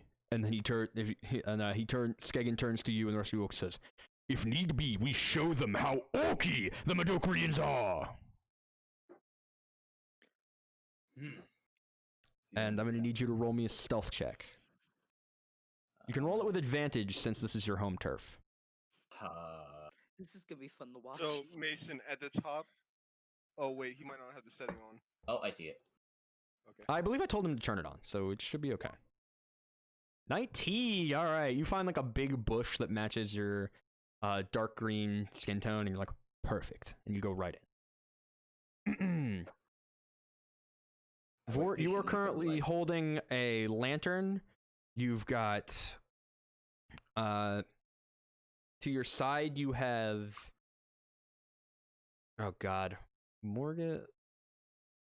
I think his name is Morgus. Yes, it is. I got it right. I got my own character's name right. Sweet. Morgus is to your right. He has a lantern as well. To your left, but keeping close to you, is Ash, who's kind of glowing.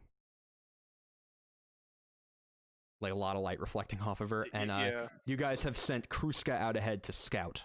Make sure that you guys don't run into bandits. And before long, Kruska returns and goes, this is the meeting place. But the orcs aren't here. Give them a minute. It's not like them to be late. Burak, the travelers have stopped. Yes. They're about 15 feet from you guys. You are all almost surrounding them. Can I do a perception check to see if they're friend or foe? You can do an insight check to see if they're friend or foe. Insight, okay.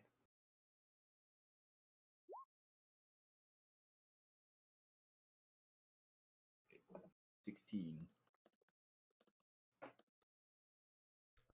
They don't seem aware of you, but they don't look like they're hunting for you. I look back at Skeggen, and I whisper quietly. I don't believe these are bandits. They might be those people you were talking about. I believe the same could be true. I will approach. You, Borak, will cover my right.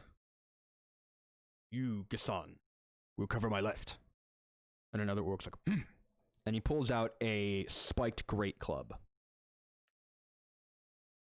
Skeggen, you have a long sword on you, I believe. Wait, Skeggen has a long sword? Not Skeggen. Skeggen has a great sword. And Borak, I believe you have a long sword. Alright, I draw it at the ready. Let me just check your characters here real quick. You have a long sword, right? I believe that's what we gave you. Yeah, you said it Oh was no, you considered. draw your great club. You chose to use a great club. Yes. Alright, so you draw your Yeah, great yeah. club.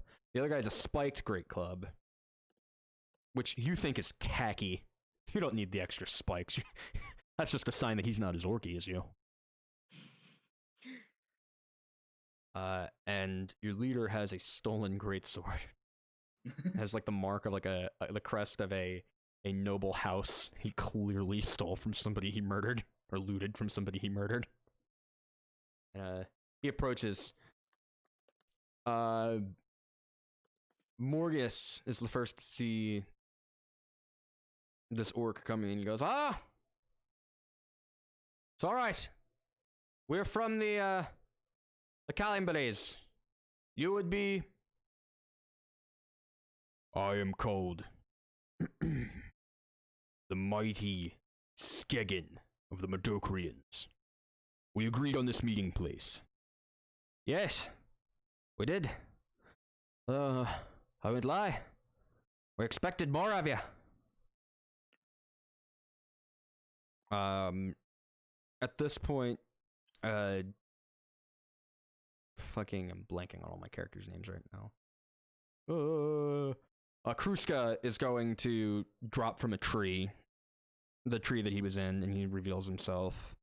And he goes, And Skagen goes, any more of your lot hiding? No, sir, just our scout. But we found what we're looking for. Ready to make the deal? We brought these two. And he looks at Ash and he's like, what the fuck? And then he looks at you, Vort, and he's like, alright, that's not bad. And then he, he turns around and goes, it's clear, advance!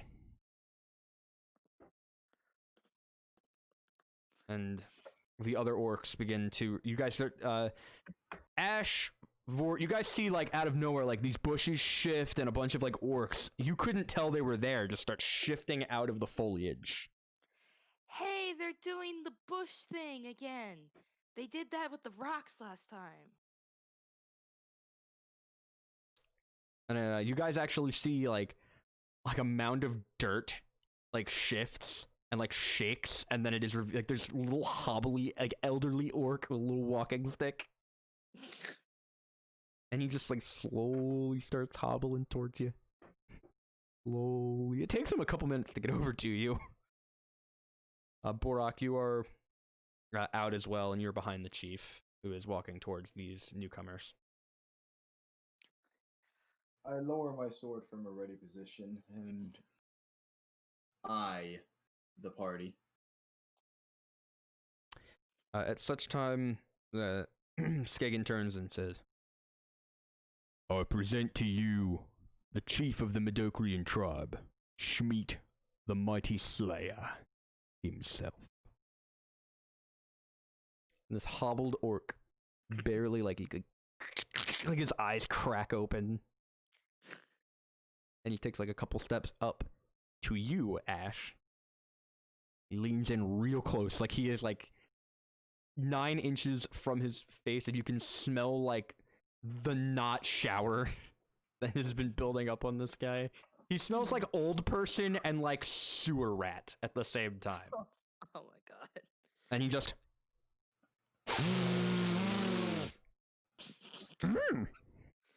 And then he steps to his left and walks towards you, Vort. And he gets right up on your armor. Oh no, I know why they said all Oh, you're very orky, yes. And he turns and takes and he hobbles back and turns around. So this is who the mighty Calambre has sent to meet me. It is a shame he could not be here with us tonight. You are...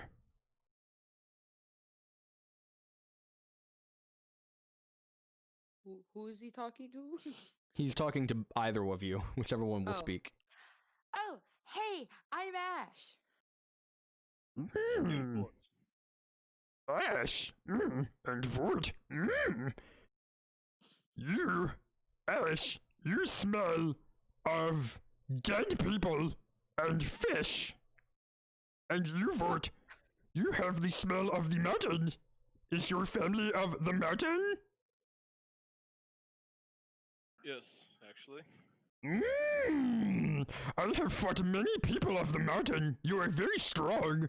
Perhaps one of the more orkier non-orc people. Is there any ghosts nearby? There are so many ghosts, and you say they are fucking terrified of this shriveled orc. Like, you've been watching, as he gets closer, they're all backing away. Like, they're all keeping, like, a 20-foot radius from this guy. Wow, you must be impressive. They're even... Who is it you speak of? Oh, I forget. You can't see them. There's like a lot of them. About 20?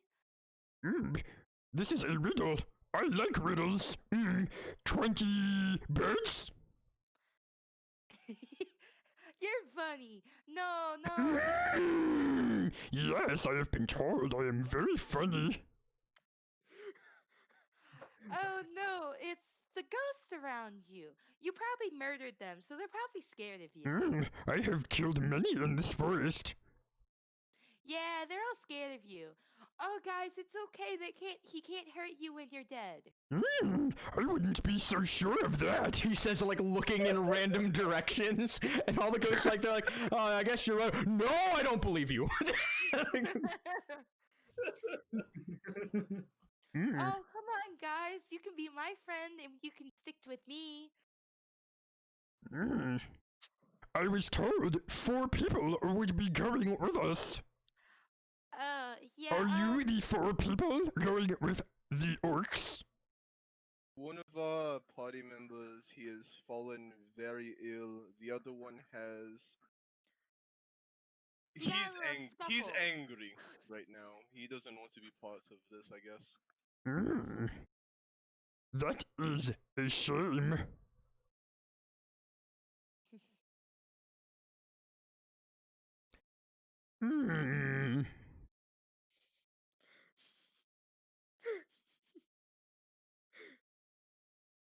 But don't worry, we can take care of this with just us two. Along with And he, you, like, gets real of close course. to you again, Ash, and just...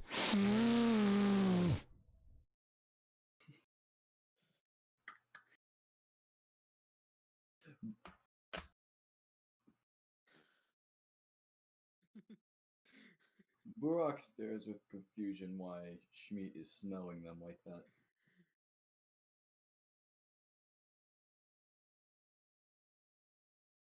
What?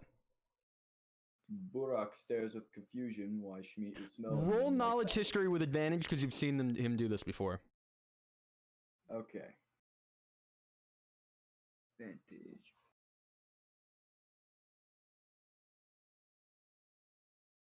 I can't find knowledge. Give me Oh, sorry, My bad. I'm stupid. It's history with advantage. history. I say okay. knowledge, I'm stupid.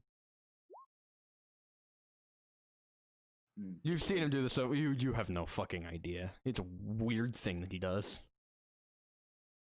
Burak blinks with confusion. Why are you sniffing me? You do not know? And all the other guys immediately fucking, oh god. Skaggin is like, and he like steps like up real quick, he's like, it is rumored that the chief has grown so strong in his time that he is capable of smelling one's true orkiness. He is judging you as if you are worthy of our aid. Oh, well, I hope I am. It is very strange. You have a very not orky smell, but it is not orky either. You, on the other hand, and he looks to you, Vort, you are very orky. You are the most orky person here who is not an orc. So I've been told in the past. Yes, it is true. You have a very orky scent. Tell me, what is this? And he reaches up and puts his finger on the holy symbol on your armor. It is the holy symbol of the Lord Bycaxian. The holy symbol, you say? Yes. You are a holy man, then, yes? An orky holy man. That would be correct. I have just the thing for you. And he turns around and he walks back towards the orcs. Specifically right up to you, Borak. It is time, Borak. You have been brought here to aid them. Go, deliver this, and he puts his hand on the parcel, to the large orky mountain man. I give a faint smile back to Schmidt. It is meant to go to him, yes. I take the parcel from my belt, give a faint smile, and nod to Schmidt. Do not unwrap it. He must unwrap it. Remember your training.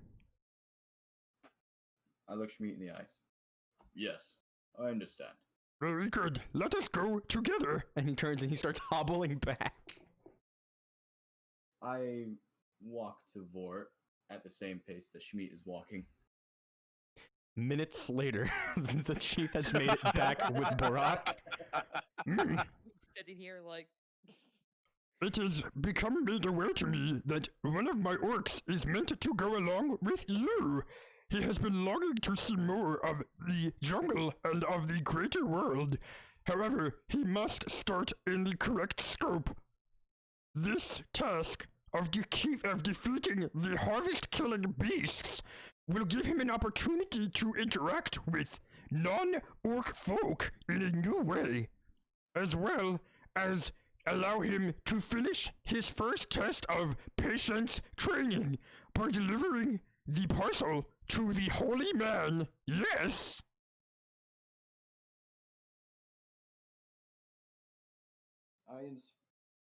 I inspect Vort's armor, never really having seen such heavy armor before. He's got a chain plate, but in the center of it, like woven into the chains, is a symbol. I believe Bicaxian symbol was the crescent moon, or some variation on it. I don't have the exact number. I think I have it wrote down. If you do, call please, because I don't have it. Oh, Nathan, these two were always planned as a pair for me. They were happening together. It's a full circle waning moon metallic texture on the back is what I have wrote down. Right, that is correct. So you've got a like non-reflective bright section of a circle, and it's this little tiny crescent that's not lit. The rest of the circle in the center is jet black with like these rugged waves running through the reflective part. Heavy armor, but I believe this is meant for you. I use my right hand to gesture the parcel to Vort. Take it. When I recovered this, I was told that it must go to a holy man. Yes. I inspect it. It is a velvet bag with something in it. You can't really see in the light. You're opening the bag? Yes. Okay. You open the bag and you reach in and you feel something smooth with little divots all over it. I've been waiting so long. I take it out of the bag. And what you retrieve from the bag is a block of Swiss cheese.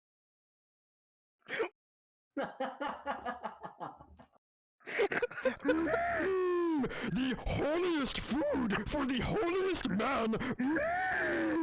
Funny joke. And all of the orcs are like,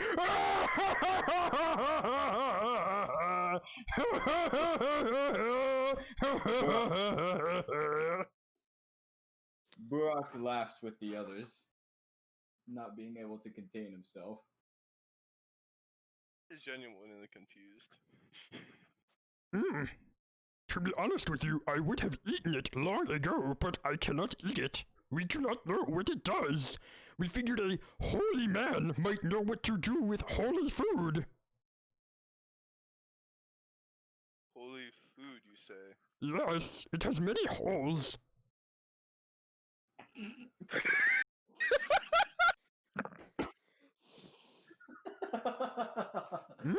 Kenneth, did you just now get the joke? Yes. God damn it. all credit to Batlox Gaming for the design of this item. Nathan, I hate you. Batlox wrote me in the middle of work one day back in July with an idea for this. I just happened to find a way to make it work. Oh my god. Don't worry though, Ka. Don't worry. Nathan said that. Roll an Arcana check on the cheese. Arcana check on the cheese! Okay, where's my cursor? I've been waiting so fucking long to give you this cheese. That's a 4. You don't know what it does. Anybody else want to roll Arcana on the cheese? Can I? You may roll Arcana on the cheese if you want. Alright, first I have to... Metal Man. Let me see that. I wish I had Nathan's reaction. I wish you were recording your reaction to this, Nathan. I want to watch you laughing your ass off. Vort, I'm you're, reading the chat, but I love this. Vort, you're Metal Man. Carl, I knew that, like, of all the people, when he told me, he's like, you know, he literally, this is above game. Nathan asked me, is anybody playing a paladin? And I said, yeah, somebody is playing a paladin. He goes, okay. Can you have them just be given a block of Swiss cheese? Huh, And I was know like, more about that sounds kind of funny. And but like, Hang why would on. I just give him a block of Swiss cheese? He's like, because it's the holiest food for the holiest party member. And I was like, oh, Nathan, we can do better than that. Oh my god, I just realized you were fucking 15! Yeah, I know more about the cheese than him. Burak, this cheese is magical, and you know it. You can feel the energy coming off this cheese. It's magic cheese.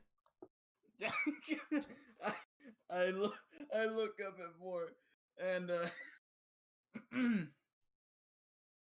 through a slight laughing fit, I say,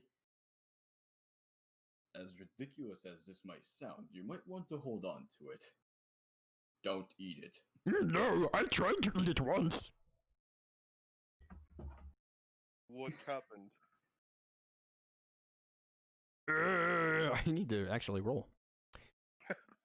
Let me find the Diarrhea. description of the item. Was one of these. Let me roll it. Oh, okay. So this is what you got. I tried to eat the cheese, and then I felt a tingling sensation in my teeth, and in my head, and in my ass. And then suddenly I could see everything for like 2 hours. All of the shiny, powerful shinies were like extra shiny.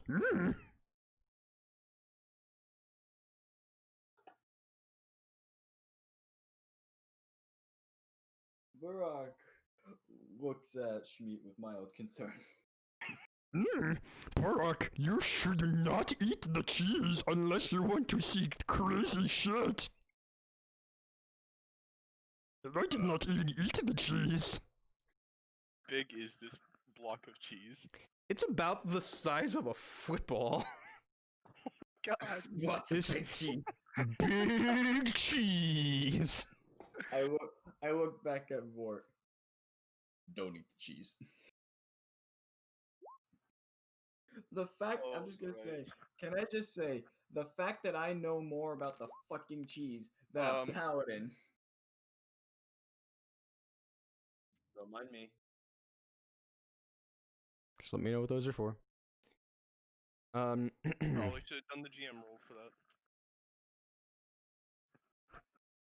Carl, would you like to try to eat the cheese? I will break off a corner and try to eat it. For you, it breaks off, and Schmeat's jaw drops. I could not get the cheese to even give me a tiny sliver, and you got a whole chunk. Hearing this, He could Borak eat the cheese. Hearing this, Borak is also extremely surprised, knowing the truth. Just gonna try to eat it. You eat the cheese? Yep. Roll 1d4. Hang on, I grab Vort's arm before he shoves it in his mouth. All right. Are you positive you want to eat it? I'm sure.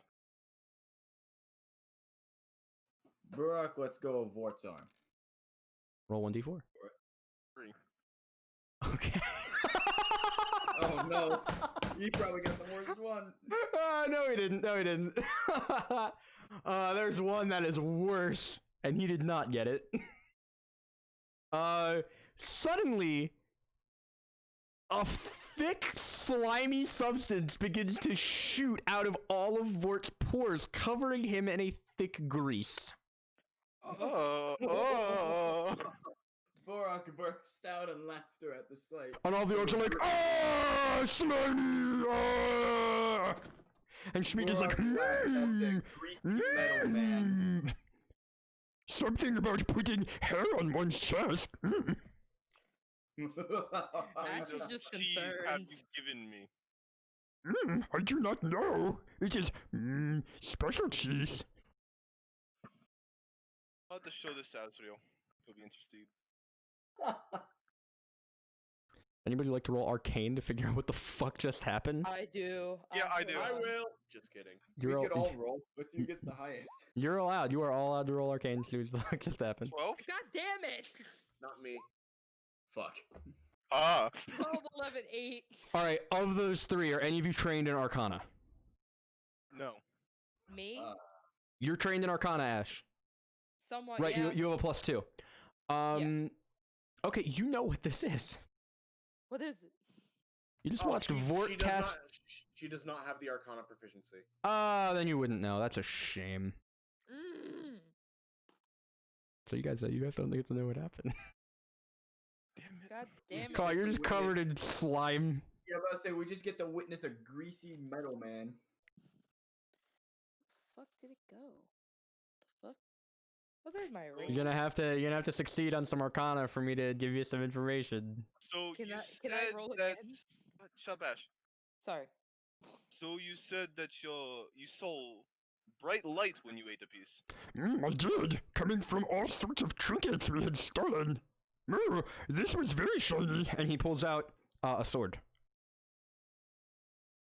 This was very shiny and glowy, and it shines and glows, but I was afraid that I turned it on when I meant to leave it off. So with this cheese, you eat it and it gives you a random effect. Interesting.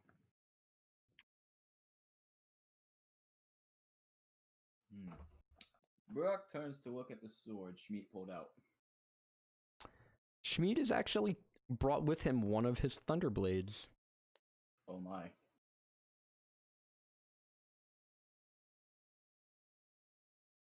Burak, would I have to roll history to remember that I saw it earlier? You don't have to. You remember you've seen him multiple times since our introductory meeting. You know that he mounts these over his chief's throne. And that you know that when he brings one of them out, it's because he's very much expecting to have to use it. Burak is worried for the traveler's health. Come to think of it, I forgot I had this with me. And he turns and looks at you, Borak. There are only 2 travel companions, Borak. I worry for your safety. Borak, are you okay? I look Schmidt directly in the eyes. I'm as orky as I am now, and I plan to be more orky by the time I'm dead. Say it like you mean it. Are you orky? I am orky! All of you guys watch Shmeek's form start to twist and shift as all of a sudden muscles start popping all out of his body as he grows to be the tallest orc there. He looks like he looks like he could eat half a house. I said to you, Borak, I am orky! Borak begins beating his chest with pride. I am orky! Then you will take this, and you will bring it safely back to me when the job is complete and the lives of these 2 are safeguarded. Is this to be understood? I understand, Chief. Protect this weapon as you will protect them, with your life. Borak nods with pride, smiling ear to ear. Borak, add to your inventory 1 Great Thunderblade. It's already there. Wait, Great Thunderblade? It's the same weapon we gave you already. Okay, It's a Thunderblade. sweet. And you guys see the form start to morph and shrink back into his tiny self. That was fun. Okay, have fun on your journey. I need to go back to sleep. And he turns around and begins to hobble back towards the orcs. Borak waves his goodbye. I will do the tribe proud, my chief. That you will, or you will die, one or the other. I have faith. And he just leaves. Borak turns to face Ash and Vort. And the dwarf, what's his name? Morgus. Morgus. So, what's this about a rabbit infestation? Well, considering we're short-handed, perhaps it's best if we pick up the trail from where we have it back in the ping. I don't mind sleeping in a hole for a night. Borak chuckles to himself. When you're a hunter and you have to track something for a couple of weeks, you tend to find a good sleeping spot anywhere. Alright then, come back with us. We'll show you the maps we've got, and we'll introduce you to the pair whose crops were bitten on our end. I have reason to believe they took our berries and shot into the west. Borak frowns. Those creatures have been messing with our crops as well, and our meat. That's why Nyrel Calimbre thought it would be appropriate to reach out to Schmidt to see if an arrangement could be made. I have great confidence with your assistance that our group will do well. Come. Borak hoists the blade onto his shoulder and chuckles. With this new toy, I'll be cutting them down like flies with a fly swatter. Or a wooden paddle. Alright. Let's go back to Niping. We'll get a couple hours of sleep, and in the wee hours of the morning before the sun comes to beat our asses, we'll have you on your way. It's actually about quarter to midnight. It surprises you guys how efficient the orcs were with that.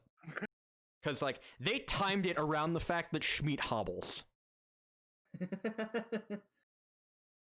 But, like, all of them, like, you guys actually noticed this. You don't even need to roll for anything. When Schmidt started to bulk out, all of the orcs collectively shit, but Skegin and Barak.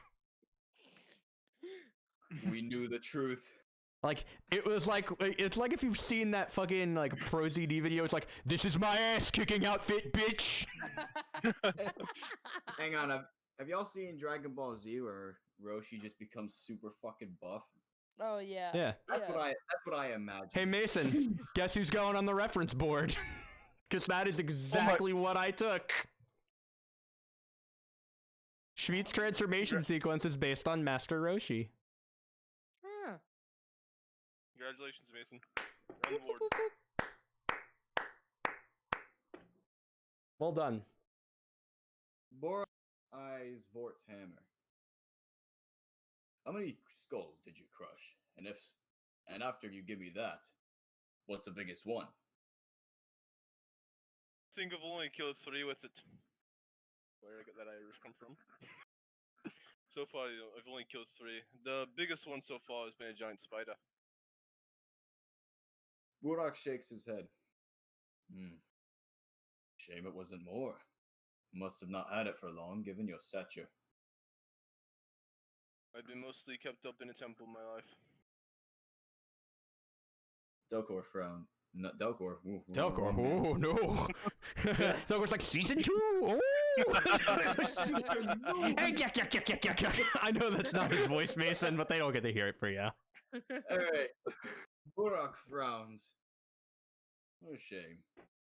Look, Borak looks at the borderline glowing thing to him. So it's like a she looks like one of them humies, but she's blue and shiny. Like light whitish, bluish, and shiny. Borak looks back to Vort. Is that your pet? No, she's a friend. We are on official business with her. Did you call me a pet? Ash, please. Borak looks down to Ash. You look like one. No offense. Well, if you must know, Vort wouldn't own me. If I was a pet, I'm already owned. Burak My Ray- And as that happens, you can kind of see the slight red kind of shoot down one of her arms from her eye and almost like see her fingertips almost sparkle. You see, Burak like, the Ray- red kind of stretch down her face into her shoulder and, like, through her veins out to her fingers and, like, starts to get brighter and glow until her You fingers just- spark up. I just imagine. That's a for little- you, John, because you weren't here tonight. You're welcome. Now, if he leaves a comment, they'll know he watched this. Burak raises an eyebrow in interest. I see. Well, I'm wide awake. What about you? Asking both. I'm awake. I'm awake, but I presume you have more rest than we have gotten lately. If I were you, I'd take the opportunity to get off my feet. Maybe rest my eyes a moment. I'm not saying you're all going back to sleep, but let's get off your feet Nope. for a moment. Burak beats his chest twice with his left arm, the one that's not holding the Thunderblade, and looks at the door. Rest! Ha! I've been sleeping all day for this hunt. I've been waiting for my opportunity to give those little. I wouldn't call them little. How big are they in comparison to Vort, since he's roughly the size of Burak? How big are you, Vort? Like 8 something. Vort, you are... Just you're 7'2". not that tall. Alright. That's your I fucking wish. giant. Man would be smashing his face into every door so he walked into. Just like, alright, where's here? Fuck. Oh, yeah, so. How tall are you guys? How tall are the big boys? The Oh. big boy. They're taller than both of you. Both of you? Both Who the is- or I think both of you. Let me check for it. Both you as in who? Vort and Ash, Vort and Burak. Vort is the tallest among you, and they are taller than Vort. Alright. Just considering those things are bigger than you. You! Burak gestures his right arm with the sword. This thing will come in handy, just like that hammer of yours will. What can the... Oh. What can the I small c- one do, not the dwarf? I can handle myself. You'll see what I can do. And you could kind of see almost like a, if you could see her eyes, like an almost evil glint come through. And I like playing with people's minds. Also, to say the least, she shot some magical orb at me on her way here. Hey, Call, I fucked something up. What? I need you to roll another Arcana check. Okay. Did you mess up the cheese roll? 11. I did, and Caw rolled equal. Not equal, but equal to. He rolled worse, actually. Yeah, doesn't matter. I still find it funny that I knew more about the cheese than Kenneth. His The magic. cheese. Wait.